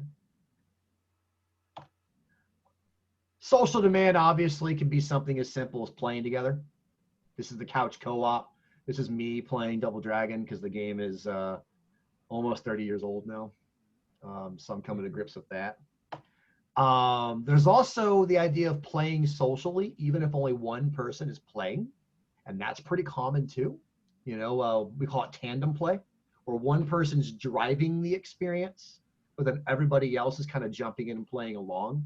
So like way back when we would draw Zelda maps, like one person would be playing Zelda, but the other person would be drawing the map on the side, and we compare notes because we all threw the Nintendo box away that came with the map because, we were heathens and didn't respect the sanctity of video game content. There's playing on Twitch, which is a whole new level of social demand. What makes Twitch different than couch co-play? It's a lot more people. A lot more people. It could be, right? We do a lot of research we've actually been doing studies in our lab about playing Twitch, but then you're playing in front of 1,000 people instead of 10 people, instead of one person. And do you know them very well? No. The ones I've talked to, yeah. What's that? I've actually befriended some streamers. You can know them, of course, but I mean, usually... We got friends with them. Yeah. And you can get to know over time, which is another interesting thing. You suddenly make 1,000 friends after playing Twitch for a while. These can be very social spaces. I've played with a Twitch streamer. So what's that? That was I've played with a Twitch streamer, so that was an interesting experience. Just kind of being like, I was part of it with him, but then I would switch over and look, and it's just like all these people are talking. I'm like, I know none of you. I just know this guy. and then I just go back to basically only talking with him. But I was aware that there were a bunch of other people that could hear and probably see my character. And that's kind of a new experience, right? This is this idea that suddenly I'm exhibiting gameplay. So in some ways, it's not that different than the arcade in the 80s. It's just the arcade's a lot bigger. And people can dump it at any time. Because, I mean, I remember playing games as a kid and playing Captain America and the Avengers, and some little snot-nosed jerk looking over my shoulder and critiquing my gameplay while I'm, like, eating a Twizzler in one hand and trying to play the game in the other. This is not new. But it's just larger, and it can cross any number of boundaries. We also see a lot of social problems pop up as a result, you know, because people have used these spaces for hate, and there's a whole nother dimension of games that we didn't think would be a thing, right? Then there's connecting with non-humans. There's the idea that you could chat or form social relationships with avatars that don't have any human driver behind them. On the screen right now, you're seeing my avatar in Warcraft. All that, these are old photos. I've played a little more since then. This is when Mist of Pandaria launched. This was my Pandarian warrior. And when we interview gamers and we ask them about their avatar and how they connect to it, sometimes it's this object orientation. Well, the avatar is really just a set of pixels to do things on screen. There's no social relationship. I don't feel close to this character. I don't really see it as a separate thing. It's just a thing on screen. That's all it is. Then there's me, where the character is basically a representation of me, right? It's my version of me online. Maybe it's idealized, maybe it's not. So I have this weird thing where I play sports games. That's not weird. What's weird though is I make my player 38 years old, 5'8", and 195 pounds. You know what sport that body shape's good for? None sports. That's exactly right. It's fucking terrible for every sport. Guess what happens as a result? Your avatar sucks. I'm usually not very good. Like, I just got called up from the Toledo Mud Hens and MLB The Show like 2 weeks ago. So think about this in my private life. I simulate being a middling, you know, semi-old, like hanging on to the last years of his life professional baseball player. That's a little weird. Like, I bat like 210, and I sometimes start and sometimes ride the bench. And it's still fun, right? Now, I have another version of me that's same body shape, but I made 2 changes. 1, he's only 18 years old. And 2, I put all the settings in beginner. Folks, I am batting .673 for the season. The announcers, you know how you win awards in sports games? They don't even know what to say because these numbers are so like, he's batting over .350. I'm like, he sure is. I sure am. Like, so they give these stats out that are so like, they didn't imagine that somebody would play the game and bat like .673 with 87 home runs, 112 stolen bases, and 98 triples. You know, I'm pretty good. I should try out sometime. Then there's the other relationship where your avatar on screen is a totally separate person from you. It's its own agent. It's got its own needs, its own desires. It does its own thing. And then you've got something in the middle called a symbiote. And these are people who are like kind of playing as themselves, but also kind of borrowing from the other avatar's experience. Well, what's interesting about this typology is that it suggests that just because the avatar is in front of you doesn't mean that's you. I think object makes the most amount of sense. Most of us are like, oh yeah, I play video games and I can, like, you know, I move things around on screen, but I don't care. Alexander talked about how the protagonist from Fallout 4 is a symbiote, and we could talk about that. But one of the things I'm going to argue is I don't know if the game is what determines what these relationships are. In many ways, it's the player. And one of the arguments here is that you're the one putting a lot of perception into these different characters. Oops, sorry, I'm covering them up. So like over here, for those of you who have met me in person, that's not me. You know, I picked the warrior because I can carry around I carry around a hammer and I just hit things all day. That's all I do. What do you mean? It looks exactly like you. Yeah, it's He has the white same. fur. You're wearing a white shirt. You have a black undershirt. Maybe He it's has not too far off after all. black shirt. Up top here is a character where I just walk around in a fishing hat. And I play Warcraft, and all I do is go fishing. And there have been times where I've been spawned into an instance, and I still have my fishing rod equipped, and I don't realize it. And so I go attack things, and I'm hitting them with this jeweled rod. The character over here is Dr. Banks. And that's her character.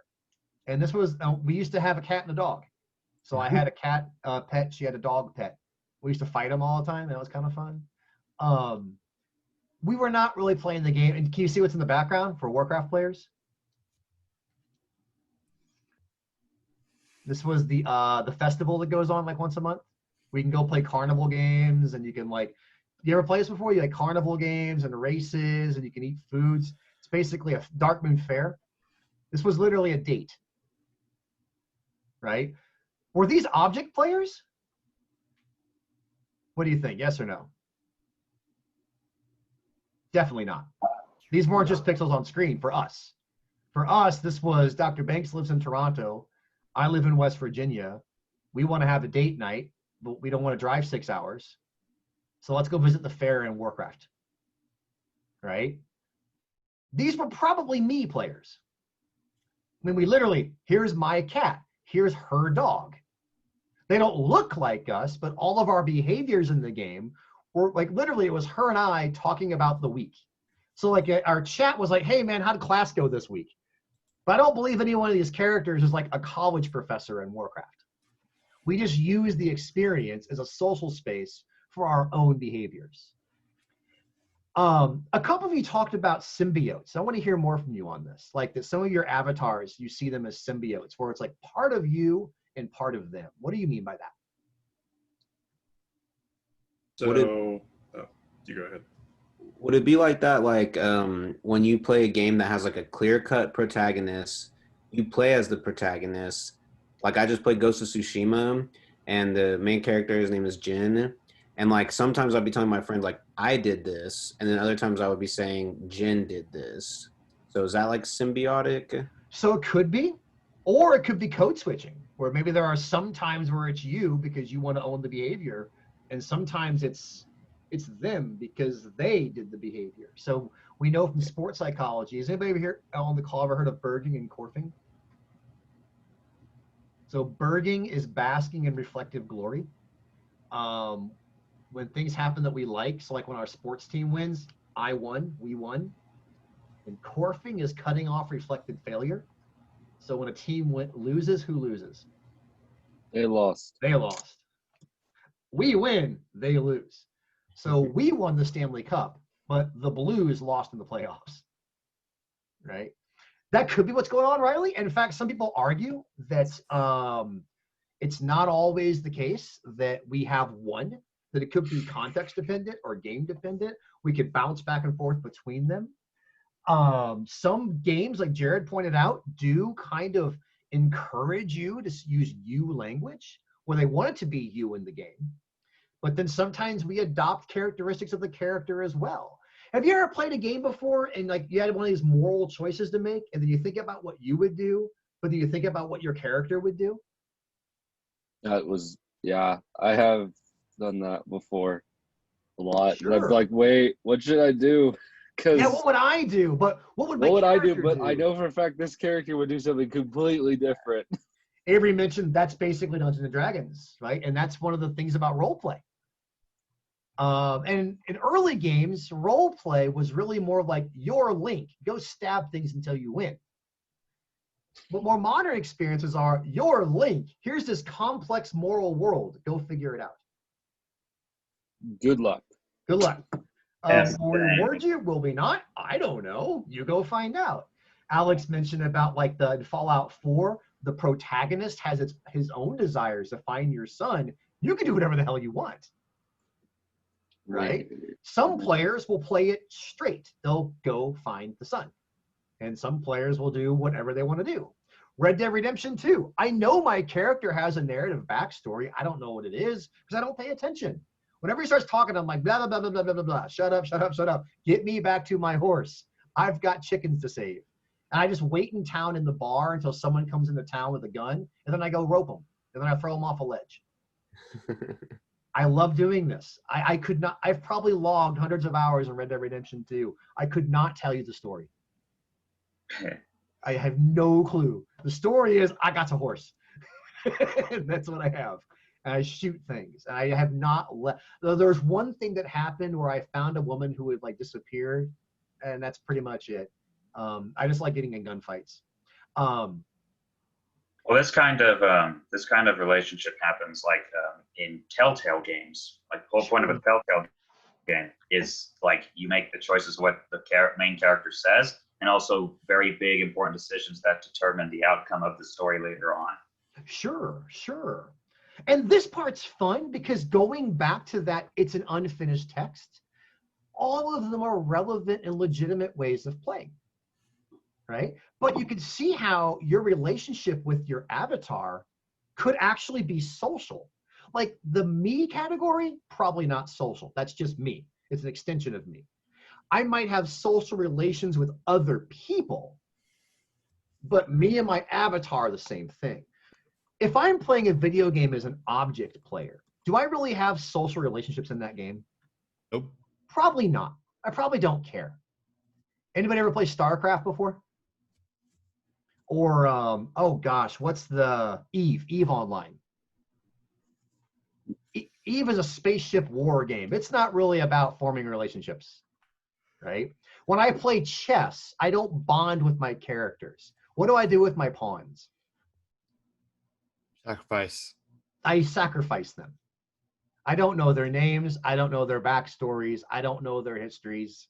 But I do know they're in the way of my more powerful characters. So please get out of the way. Maybe get in the way of the queen if you got time. Otherwise, get out. But they can be some of the most useful things because you get more powerful They things. certainly can be, which is the whole game of chess, right? It's all strategic, but there's virtually no narrative and no social interaction with the characters, right? And Sam makes a point if you're really good, you know. Matt talks about how Eve is about forming relationships, but what it's really about is forming relationships and then betraying people, destroying their stuff, stealing their money. He's not wrong if you've played Eve. It's a cutthroat game, you know. It is very much survival of the wicked and the fittest, right? These things all help us better understand players as they're in these experiences and what the demands may or may not be. I'm probably not that concerned about the Mortal Kombat player who is always killing people but has an object orientation towards their character, because they're probably not interpreting death as death. What are they probably interpreting it as? A win. A win. A win or a loss. It's a very different way they're interpreting the content. So for them, it's not at all morally questionable to rip somebody's spine out. It's the win state. But if you were playing that Call of Duty game and you were used to and let's say you were investing as yourself in the protagonist, and all of a sudden they hand you a weapon and go shoot a bunch of civilians and you do it, suddenly guilt reactions kick in. Because you're like, oh my gosh, I just killed a bunch of civilians. What's that? Yeah, that's where it kind of becomes morally ambiguous. Right, you're like, I didn't do that. Right. There was a lot of stories in Warcraft about a torture scenario. Dylan, it's not morally questionable to rip someone's spine out. Well, that's on recording. I hate this fall, man. Everything gets recorded. Like I told all my students how to pirate movies. No, of course, you already knew that, so that's okay. All right, cool. What are social demands? Social demands are the extent to which a system triggers an implicit or explicit response to the presence of other people. And the key there is other people can be people. They can also be avatars. That's a lot of stuff. It's been a long day, and I appreciate y'all hanging in here. We're almost to the end. Mm-hmm. This is what I'm trying to get at, though. Even something as simple as games. These demands play a critical role in how we process what's going on screen. Alexander talked about, I wouldn't feel guilty if someone was going to kill me. That's one of the things you play with in games, right? Just like I boxed in high school, so I didn't feel bad when I punched somebody. If anything, I felt quite good about it, right? This map here tries to lay out what we think is a simple model for how video game characteristics might impact different types of demands, and then how those demands might in turn impact whether or not or how we enjoy and appreciate things.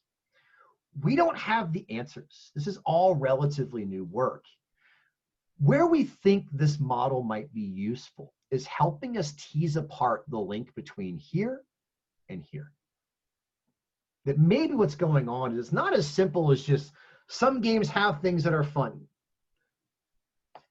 Koji, can you explain the difference between enjoyment and appreciation to folks? Yeah, so for a long time, when we were considering the effects of media, we were looking at it from like a purely hedonic, pleasure-driven approach where people watch things or people play games because they want to feel pleasurable outcomes. But that sort of approach didn't explain a lot of observed phenomena as far as media effects goes, where we couldn't really explain why people would be drawn to experiences that make them feel fear or make them feel sadness or any or different emotions or different outcome states. And so this idea of appreciation or is based on a much older idea from the ancient philosophers of eudaimonia. And appreciation refers to meaningfulness. It refers to connection. And so that's a different kind of outcome than we get with something that is purely giving us a pleasurable outcome as well. Yeah, so basically entertainment became the umbrella term to capture these reactions that were pleasurable and like arousing hedonic. Thank you for that. And appreciation became a term to capture people's deeper responses. And we think they're both really important to how we go about understanding media reactions. By the way, when I move the video back and forth, do you see everybody's faces like on the screen and then off the screen? Yeah. Oh, so you're only seeing the slides, huh? I'm doing it through a browser. I only see your face up in the top corner. You haven't been seeing the slides the whole time? Well, I've seen the slides, but okay, but you're not seeing I don't see everyone's face. I just see you or Yeah, whoever's talking. Yeah, You can make it like where there's multiple faces, but it doesn't show everybody. It just shows. No, whoever's that's talking okay. most It was recently. more on my end for the recording. I was trying to get them all on there, and it looks like it may not have popped up that way. So I'll get it figured out later. But you are seeing the slides, right? Yeah. You're just not seeing when I move. Like right now, you don't see a bunch of faces. Not at all. No. Okay. I only see the slide. I have like 6 people's faces. Cool. Yeah. No, Brother, you see 6 faces. Okay. No worries. I just see whoever's talking. Cool. Gotcha. No worries. All right. So can we think of where some of these demands might explain some entertainment reactions and not other entertainment reactions?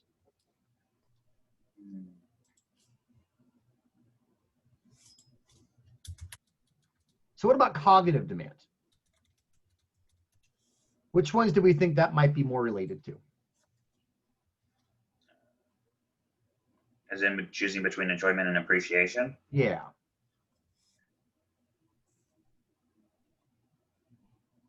I would say appreciation personally, because cognitive is how much you think about it. But think about what? The game itself and how things interchange and work together. I'm gonna have to argue with that. I'm going with enjoyment on actually, because I do notice that it goes to both, but I personally think it's more enjoyment because the games I play have puzzles and I enjoy puzzles. And so I like thinking through the puzzles and trying to figure them out. So using personal examples is good, and you're kind of on the right track. I see it more as enjoyment. When we go back to cognitive demand, the definition seems to be more about understanding the game itself, not necessarily the narratives, not necessarily the the context, but literally like the model of how to play the game, right? It's probably more related to enjoying it. What about emotional demands? Oh,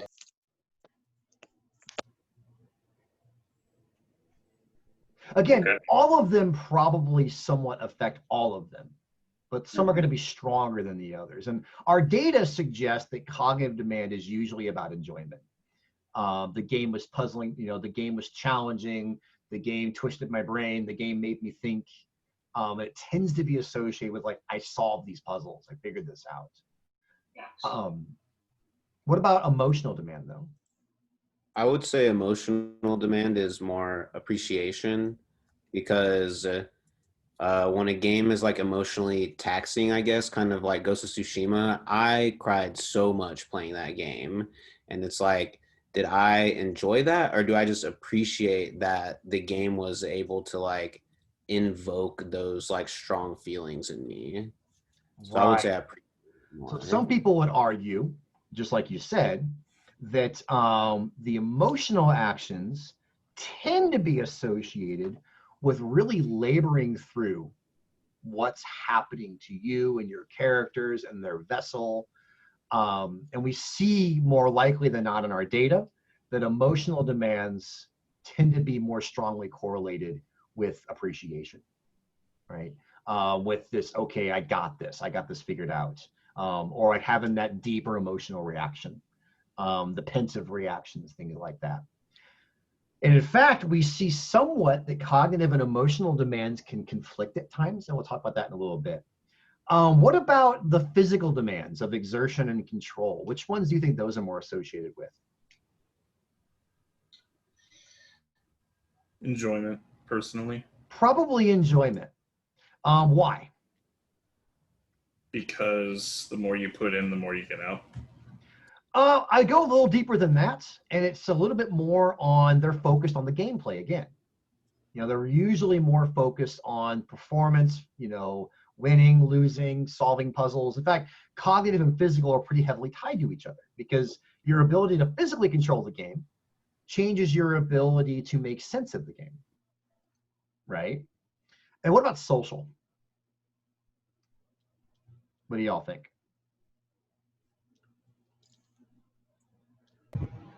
I'd say it could lean towards both, really, because how it's executed, I would say, is more important, because you could enjoy the social, enjoy being with friends, but everything's more fun with friends, like, in my opinion. So keep in mind, again, all of them can connect to all of them, but we're trying to go a little deeper into like, what are these things conceptually measuring? And then as a result, why would we expect there to be a stronger connection for one than the other? Oh, then probably lean more towards enjoyment, just because, everything's more fun with friends. And, when you, and that not even if you're playing a single player game and you interact with avatars and stuff, and there's something more social there. The systems in game, it makes it come alive and makes it more fun, basically. Okay, what else we got?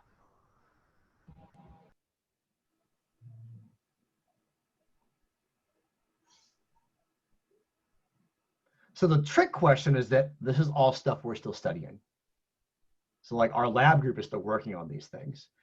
And some of the data that we do have, we're finding that physical and cognitive demands tend to be much more associated with enjoyment, whereas emotional and social demands seem to be more heavily tied to appreciation. And the argument is that the cognitive and the physical bits seem to be more ludic in nature. They're more about the gameplay, whereas the emotional and social bits seem to be more about the context of the play, the narratives, the stories, the conversations. So we tend to see correlations with all of them, but those tend to be the stronger ones. It might depend on the game, it might depend on the player. There's a lot of work that needs to be done here still. But one of the implications of this is that what happens if you have a game that tries to pull you in cognitive and emotional directions, those things can sometimes conflict because you're trying to solve the puzzle and then care deeply about it. Or the experience where you push F to press to pay respects, right? One of the digs on that is it's kind of silly. Like, I'm in this deep, somber moment, but I have to break that model completely to push a keyboard button, right? These are really good things to think about. Well, what Avery talked about the genre, we're not finding that it matters as much because we're also finding that genres don't seem to matter as much anymore. So like, what genre is Grand Theft Auto? Third-person shooter, action. You can play in first person too, also. It's also an RPG. Nobody does that. You know, but it's also an RPG. It has a first-person angle. It's got a flight simulator. It's got a driving simulator. You can play with other people. Yeah, it could be very social in nature. It could be an MMO, right? We're seeing that most, you know, open world action RPG might work, but then now it's 4 genres, right? What we're starting to see in game development is that the genre classification is really, really good when you were explaining ludic. When I say ludic, does everybody know what I'm talking about? Ludic refers to gameplay, the play in general, the rules of play. Genres meant a lot when games could be distinguished by their gameplay dimensions. But as the technology advances, as the narratives advance, and as our systems advance, we collapse across genres now. To where genre doesn't mean as much as it used to, because it's not necessarily what's on content, what's on screen, right? We could argue all day about it. That's kind of the point, though. You shouldn't have to, right? Genre is supposed to be a classification system. It's not a very good classification system if things can fit in 15 different categories or 35 different categories, right? That conversation comes into here because I often get the question, well, wouldn't the genre predict what demands are more important? And the answer is you would think so, except the genres aren't clear anymore. And if we go with like the unfinished text argument, we can kind of play however we want to. Red Dead Redemption wasn't meant to be Horse Simulator 2, but for one idiot, it is. And so the demands of that game are very different. Like, you know, mine are like weirdly emotional and social. I want to like save people and I want to make sure they're okay. By the way, those characters in the background you can save, do they have any backstory at all? Some of them. Very few of them, though. Most of them run away and you never see them again. They don't have a name. It's bit by a snake. He's been bitten by a snake like Yeah. I have no idea. I could give him one, right? But he doesn't have one. But yet I'm adding like social dimensions to that player. Why am I doing that? For me, it's my stress release. I just found a game that works for one particular purpose and I dial down on that purpose, right? Science and studying games and studying players is not so deterministic. And it's not opinion driven. A lot of it, and the whole point of today's talk, is the players shape a lot of this. Remember when I said interactivity is product or interactivity is process? Once you shift to interactivity as process, you can't just say it's X. It just doesn't work that way. And so one of the things you might study is how these characteristics are perceived by the players on these different demands, which might predict and explain why some people might get one reaction and then other people might play the same game and get a different reaction. And perhaps understanding these perceptions of demand will help us unlock that puzzle, which is something that a lot of developers are trying to understand now. We're realizing the limits of what you can program in. And now we're thinking about, well, rather than worrying about how much we can determine out of the player's actions and experiences, how much can we let them figure it out for themselves a little bit? Going away from programming it in and getting into the experience itself. Okay? So for the last bit of our call, we're going to show you some different studies that have been done. Okay? And then we'll pull it out from there. Okay? Any questions about that approach? Or about what these demands are, or why they might be relevant? Could there be other demands? Possible. These come from, and I know Alex Sakis is on the call. She has a psychology background. these come somewhat from a model of psychology. It talks about, you know, that when we talk about trying to understand people, we can often talk about their cognitions, their thoughts. We can talk about their feelings. We can talk about their behaviors. And then we add in a social element here, and that's more the contribution of communication scholarship. And we can also talk about how people bond and interact with each other, including non-human, you know, objects. And we think that this, remember, interactivity is process, is how it's being perceived by the end user.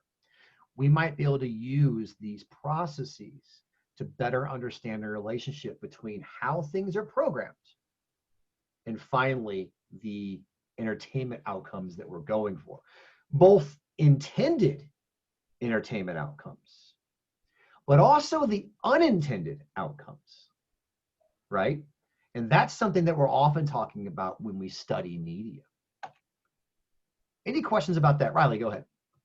Could you expand a little bit on like the interactivity as product versus interactivity as process? Like, I don't feel like I totally understand the difference. So this here is interactivity as product. The interactivity is a feature of the technology.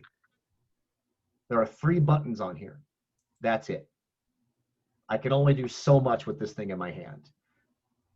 Many of you have played a game before where you wanted to do more, but you couldn't, right? I think it was Grand Theft Auto 3 didn't allow you to jump. So if you encountered like a moderately high wall, what was the result? Find a way around. You got to find a way around it. So you got an open world sandbox game where I can steal cars, shoot people, rob money, do all these things. But heaven forbid I encounter a wall that's knee high. If the wall's knee high, I got to walk all the way around it, right? That's or ramp a car. What's that? Or ramp a car over it. If you can, right? And then sometimes you try that and then other things would happen. So the interactivity as product are the objective features of the technology.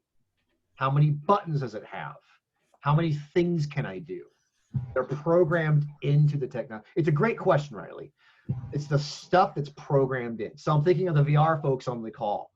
You know, what can the device actually do? What can it not do? Right? Not how well you're good at using it, but literally what can it do? Right? Kind of going on with that, I don't know if you've played the game Boneworks. It's kind of it has it's a VR game. It's everything is interactable. Like if you can see it, you go, but you can't like put your hands through walls. Everything is physics object. And if you think you can do it, you probably can. You can, you know, climb up things that are climbable, but also like large, tall, you know, things that are up there. You can jump in game and you can put your hands up on it and pull yourself up.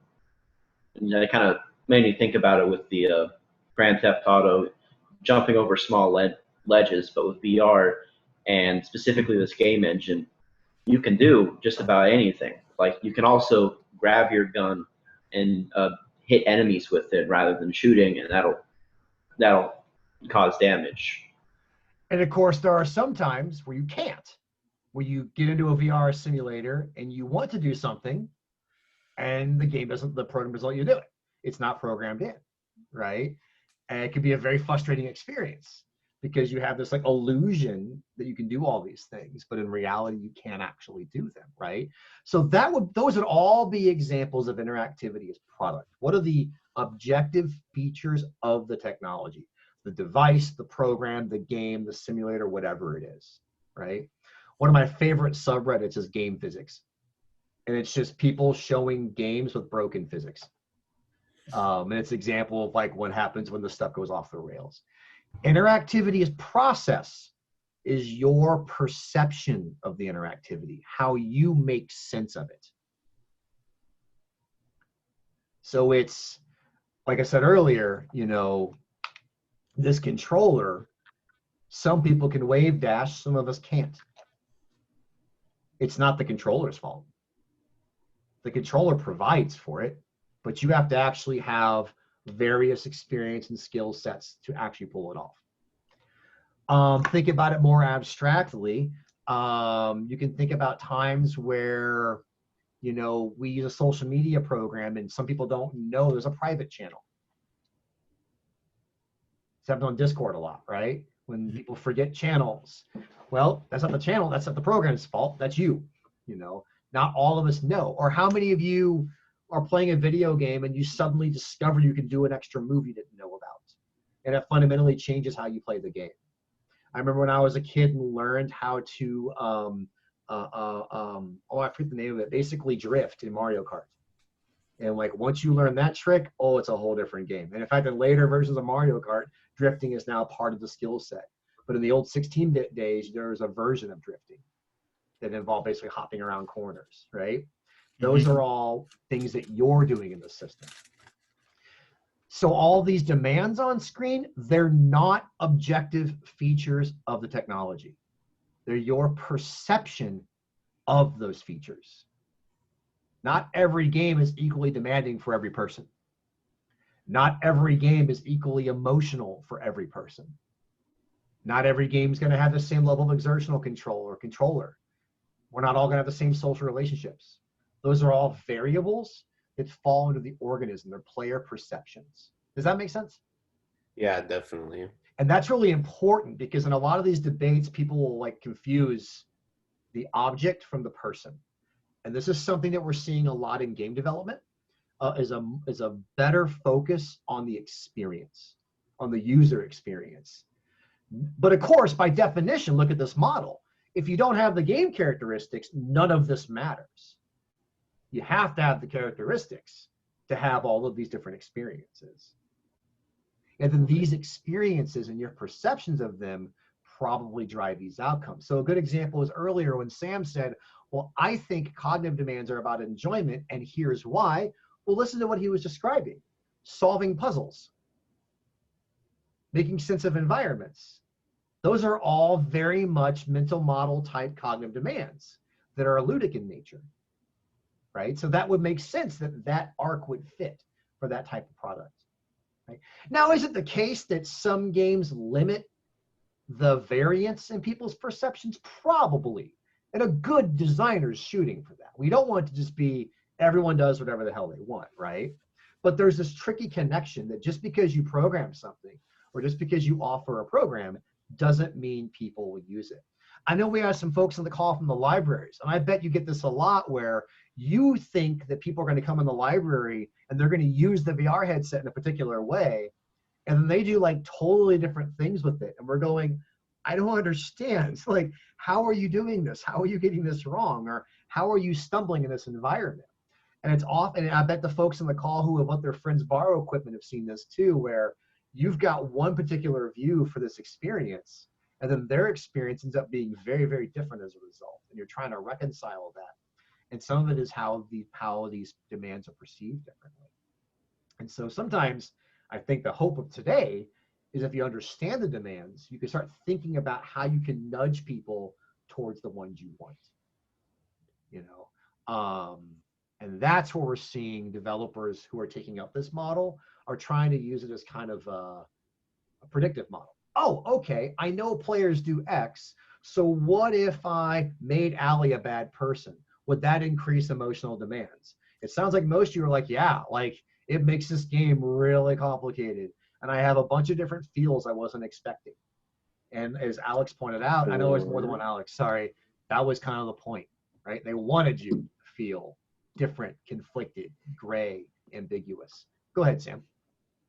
Or it completely takes you out of the game and kind of really messes up the experience. 100%. If it's done clumsily, right? If it's done, absolutely. That's where we think this model is interesting because it also might tell us where you don't want things to go. If you were trying to make a game that you wanted people to appreciate, you probably have to make it easy. If the cognitive challenges are too hard, people aren't going to be able to process the emotional content. A couple of you talked about hating QuickTime events in the chat. Why do folks hate QuickTime events? Because rarely do they actually reflect your skill that you have developed for the rest of the game, and it's mostly just push a button or else suffer a major consequence for something that you possibly couldn't even react to in time. So think about what you just said from this model. What do you think they're trying to do in terms of these demands for this quick time? Physical and cognitive. They're trying to lower those, aren't they? They're trying to make that stuff super low so that you'll pay attention to the emotional bit. I mean, it's the same thing with the press F to pay respects. Exactly. They didn't want you to like have to like imagine if they made it hard to get to the coffin. Like there was like a platform of nails and then like a blinking object. Like it would kind of disrupt the flow. Of course, press F was somehow even more clumsy. Yeah, I think they could have just. Isn't that kind of a meme? It's definitely a meme. Oh yeah. It is. Oh, yeah. I was like, I get the feeling they did that because of the meme. I was just like, okay. Yeah, no, Sure. 100%. That one is definitely a meme. But Yeah, no, that's where the meme came from.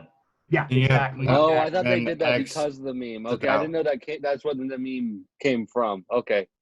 Yeah. So that's one example of where we can use this model and tease things out and try to get people to the right reaction. But it seems like it might be a little clumsy. Like I think for many of you, for the QuickTime players, are like, yeah, but you took me so far out of enjoyment that it kind of broke the game for me. Like I was having a good time. And then it was, hey, super cool graphics, super big emotional event. Hey, all those skills you've been building up for 20 hours, now just sit back and hit the trigger button when Metal Gear Rex shows up. And you're like, what the hell? Like, no, I want to fight that thing, right?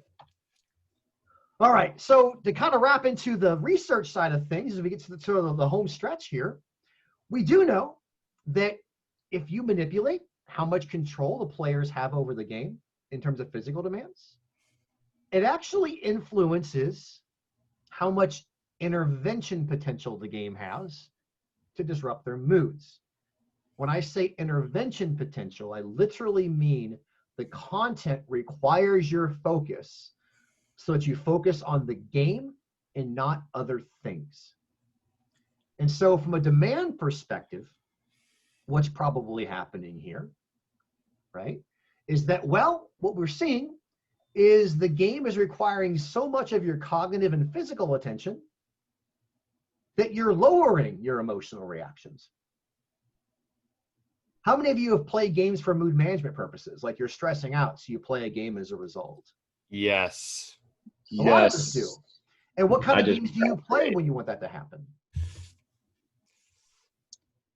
What was the question? What kind of games do you tend to play when you just want to like stress release? Either something relaxing or something I'm really good at. So something relaxing you're good at. Freak, go ahead. You had something? I go for beat 'em ups. Beat 'em ups? I want to physically lay. I want to hit things and describe a beat 'em up. Is there a lot of beat 'em ups don't have a whole lot of demand in terms of like, I got to solve this puzzle, right? Yeah. Hit buttons. Yeah. Exactly. Right here, beat them. Simple as that. Yeah. What's the narrative? I don't know. That person's standing there and I'm standing here. I'm on the left side of the screen. They're on the right side of the screen. So I'm going to walk over to the right side of the screen. I'm going to punch things. I'm going to punch them and punch them and punch them. Right side equal evil. Yeah. Right side people are the worst. Don't matter, right? It works. Part of the reason it works is because you get a lot to focus on. Describe a beat 'em up. Lots of things coming at you. And your job is to react to them. And that's it. You punch through them. It takes your attention away from your emotions. You can't really think about what you're upset about because all of your attention is devoted towards punching these things, both physical and cognitive. And one of the results of that is if you were in a bad mood, you probably aren't now. You might actually forget what it was that was bothering you. What if you picked the wrong game? Like sometimes You could. Like I play Call of Duty and I'll like if I'm anxious or stressed, sometimes like I get too into it and maybe I'm having a bad game or something and I'm just like, okay, this was like the wrong choice. Now so look at the chart on screen. Down below it, and I'm going to get to the age question in a moment. The task demand condition, this was how much control people had over a flight simulator. Low meant they just had their hands on the controls, but the game was basically an autopilot. Medium meant that they had to fly and control the speed of the airplane, but everything else was done by the system. And high meant all the controls, all the speed, all the switches, like a full-on flight simulator. And these peaks here, higher scores meant better mood repair. So after playing this game, whatever bad mood you were in, you're not in it anymore. Your mood went up in terms of valence, in terms of positivity. It's not a straight line, is it? Nope. Why are the people in the, Riley answered the question, because why are the people in the high condition actually basically no better off than the people who did nothing? Because they're on the right side of the screen. Yeah, the right side of the screen. They're evil. They're in a freaks beat 'em up games and they need to get out of here. Riley, what's going on there? The demand was too high. Too high. So the Stress. trick about video games is that, yes, they are better at intervention potential, but games can also become their own source of stress. So you get this, what we call curvilinear relationship, where moderate levels are good, but if you get too much, you just replace one stressor with another stressor.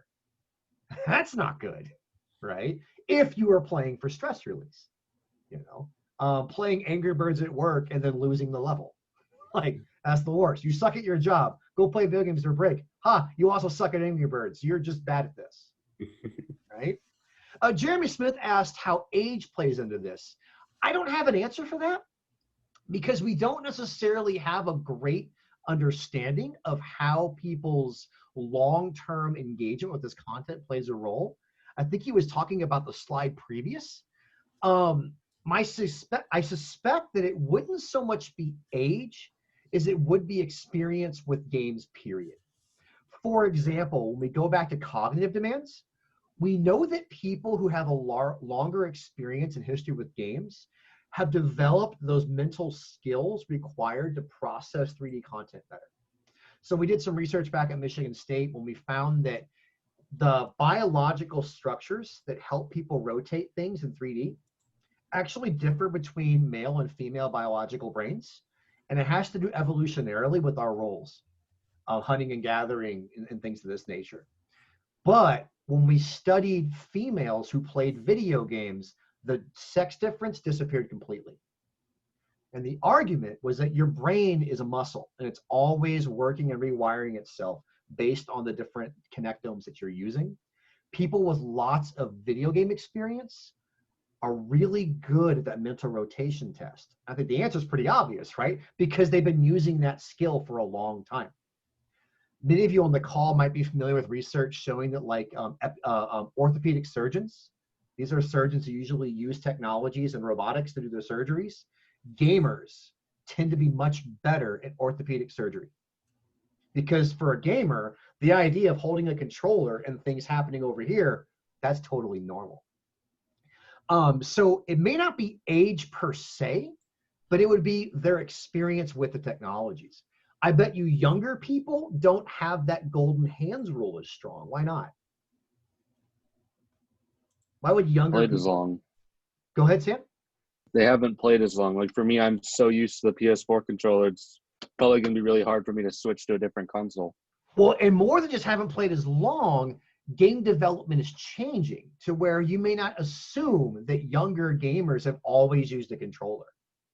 They use right? like their iPad or their phone. Right. And if you grew up gaming on iPad, gaming in VR, you may have a different idea of what a controller is. So it's a possibility. So like I can see, for example, for folks coming in, getting an assessment of what their experiences are, and it would help you understand why they're different. So probably not age per se, but it's probably tied into experience. And experiences shape how you understand his demands later.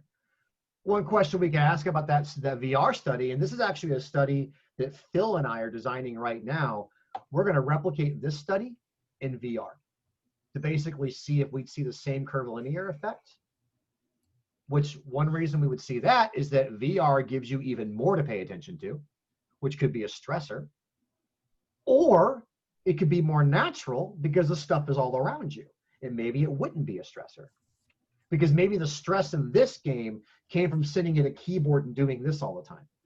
But if you're in a cockpit and you're wearing a headset and everything's right in front of you, even though it actually takes more effort, it might seem more natural. So This is a study we're hoping to do in this. We were hoping to do it in the fall, but because of COVID, we moved it back to the spring. This is one of the examples. To get to Jared's question about VR and emotions. So this is a study we did where we gave people a headset, had them watch news videos, documentaries in 360 degrees about flooding. And what we were hoping to see is that when people watch these flood stories, these disaster stories in 3D, they have stronger emotional reactions. Why would we expect that? They're more immersed. They're more immersed. Maybe it's happening to them because they're standing there. Well, what we found is that they definitely felt more presence. This arrow should actually be green. In other words, the people who wore the headsets felt like they were standing in the high school. And people who just saw it on like a 360 YouTube, but on a computer on Pancake, they kind of felt presence, but not really. And then folks who just watched the regular YouTube video felt low levels of presence. You would expect that, wouldn't you? You're wearing a headset, it's in your eyes, it's in your ears, you're moving around. This was an Oculus Rift system, actually, we used it for this one. There was slightly more cognitive demand when you wore a headset or when you used a 360 video as compared to the flat screen. But the headsets were no more demanding than the videos. But the thing that killed us is emotional demands barely changed at all. There was no difference in emotional reaction between the flat screen, the 360 screen, or the immersive headset. What's going on there? You definitely felt more presence. You definitely felt more cognitive demand. You did not feel any difference in emotions, which was the opposite of what we expected. Any ideas? Because they're still consuming the same content. So part of it is that it turns out simply changing the presentation may not actually change how people engage the content itself, which is a bit of a challenge for journalism because we expected there to be a big effect, and yet nothing emotional. So one could be, of course, that just the presentation quality doesn't override the fact that it's the same content. What do you got, Jared? Oh, did I unmute myself? Oops. Oh, sorry, no worries. What we think's going on is that feeling presence, which we'll talk about in a later conversation, doesn't necessarily make you feel closer to the story. There's a difference between being in an environment and being in a story. Jeremy Smith said there wasn't really any better emotional reaction. Just because you're in the video doesn't mean you were connecting with anybody. There wasn't any social demand in here either. So you were just standing around people, right? Some folks talked about being dislocated from the environment. Although interestingly enough, what we found is that they actually did feel in the environment, no question. It's just that they didn't feel connected to the narrative itself. And what we realized in this study was that just because you're inside something doesn't mean you're connecting to it. I think a lot of early VR development just simply assumed, oh, well, if you're there, you'll care. Like, no. If you're there, you're there. Other things have to happen for you to actually care about the information. Maybe it didn't happen to you. Maybe you didn't talk to anybody. You couldn't control anything. All you could do was look around. So while you definitely saw the destruction, it wasn't any more severe. It's essentially what Riley said, is that it didn't change the story at all. In other words, if you're making content for VR, you can't just assume that because it's in VR, the content will be different now. It didn't change people's reactions at all. And this is a bit of a surprise to a lot of developers who are like taking content and putting it in 3D. And for the VR folks on the call, you've probably seen this, where there's just a lot of really botched attempts, where it's like, oh, great, it's a virtual reality spaceship. Is it different than a regular spaceship? No. But you can touch the cockpit and look over here. It's not uncool, but it may not be achieving the goals that you're going for. Jeremy Smith is asking about what if it happened to you like in an AR environment? That can be curious if you put the environment around where they're standing. Sam, I think you had your hand up. Yeah, I remembered a game called, I think it's called Edge of Nowhere. It's a VR game, but it's you're in a third person perspective, and the camera kind of just follows the character that you play as, and you move around like in a normal third person game, but it's VR. And so there's a mismatch. I was watching the playthrough, and the guy was like, when he was climbing up a really tall ladder, he was like, I shouldn't look down. He looked down. He was like, I regret this. Yeah. Because you're just floating in the air. So it's like really disorientating. Mm-hmm. I didn't play it because I don't have anything VR, but I definitely have watched VR things. One of the things that's remember that. And it's actually a good feed in, is that as we're thinking about these experiences for demonstration purposes, for gaming purposes, for development, we've got to distinguish, and this is going to be, I think it actually is our next conversation. I'll look at the syllabus again. We have to distinguish between the place, the space, and the narrative. And I'm going to put a pin in that for later, because we're going to have a whole day where we just talk about these differences and why they matter. And it's a really critical thing as we try to simulate virtual interactions. I think the lesson, though, going back, Riley, to product versus process, just because you have an interactive product, I was going to grab my headset, but it's downstairs. Just because you have that headset doesn't mean that everything else is going to happen as a result. Because the player has to perceive all that content. And we're going to talk about the perceptions of space, narratives, and places and why they're different. Okay. We kind of already talked about this, but we had this scenario where, like, you know, what happens when you have conflicting demands? Anyone recognize this game by chance? Metal Gear. Yeah, so it's a Metal Gear Solid for PS1, and you've got Psychomantis. Yeah, you got this fight where, like, very well written game, very nice and like very deep game, and especially for its time, 1995. Like, this was not common to have these like moral parables in these games. Yeah, Dylan Snake. Yeah, it's a very common thing, right? So on the one hand, you've got like debates over the philosophy of love. And on the other side, I'm about to fight this giant robot. And I point this game out because it's one where Kojima takes a lot of heat. Because if you play his games, he's very serious about his narratives, to the point where I think his games, oftentimes you were not allowed to skip the narrative. You have to watch the scenes. All 30. Go ahead. I said all 30 minutes because some of those cutscenes. That's where I was going, yeah. Some of these cutscenes are a half hour long. And we're not exaggerating. Like, it's a half-hour cutscene, and you have to watch it. And from a drama standpoint, they're pretty good, but I just got to finish fighting robots, and I want to go fight more of them. And the game's battle system is pretty good, too. But they don't happen together. And they kind of clash a little bit. It's similar to sort of our discussion around QuickTime events and how, like, they make sense for what they are, but they can also clash with the game, right? Where you know, some people chastise them for not being games anymore. There's some research suggesting that modern games that have these more serious narratives tend to be easier. They tend to be easier to beat. They have higher completion rates. Why is that? Why would a more somber game have a much higher completion rate than an action game?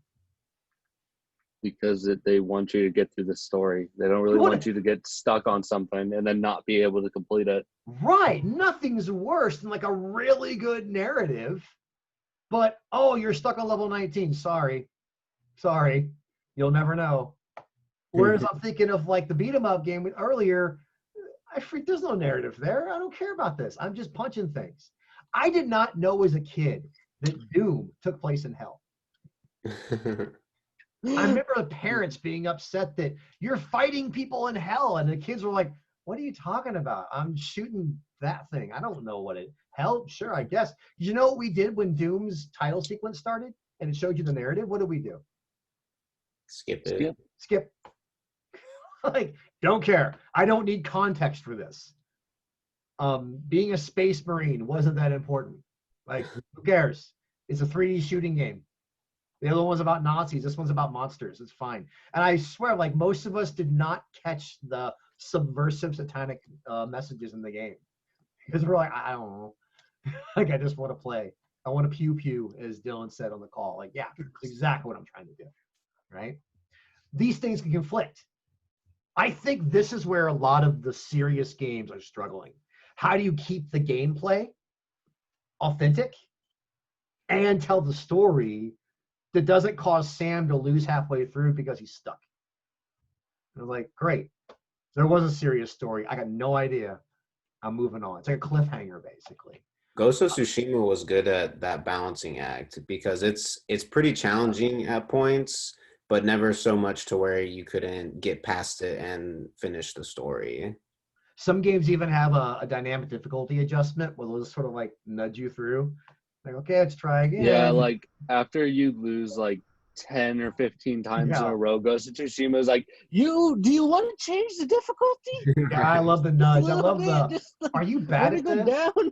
Yeah. We will. So you will get through this. Yeah. With some RPGs, there's there's the leveling system, that a lot of JRPGs and other that use, and if you go you can grind out the levels to make the game easier, or you can go just straight through. I know there's a game I played with a really good narrative. Xenoblade Chronicles on the Wii is probably one of my favorite games for the narrative. But I ended up putting it down because I was like, wow, this is difficult, and I didn't feel like grinding. So I put it down for like 6 months, and then went back to it, and I was like, oh, and went and grinded out the extra levels I needed and went through the rest of the story. But it was difficult because I didn't grind enough. And that's all examples of the player making sense of the interactivity, finding out implicitly those demand structures and kind of playing through them a little bit. And so it's a good example of where some of this stuff might be useful down the road to think, what could players do to balance this out, right? I'm going to go kind of quick because we're on the very end, and I want to make sure we're respectful of time. What's on screen here is actually something that Christina and I are working on. And the short answer here, what you're seeing on the right side is players' reaction times in a video game is a function of whether the game was easy, moderate, or hard. You would normally expect them to go up. Like the harder the game gets, the slower the reaction times you get, right? Because you're not doing as well. Slow times mean you're not performing well. Yet somehow at the frustration level, people got really good, really fast. What we think happened here in this particular game is they gave up on the main task and focused on a secondary task because they couldn't win the main task. So they focused on doing something else. Yeah. It's an example. I see Sam Miller on her head. Yeah, players are good at like saving enjoyment. And if that means just doing something else, players will sometimes literally change the demand curve of a video game. I'll share this paper once it's written. Christina and I are in the middle of finishing it right now. Okay.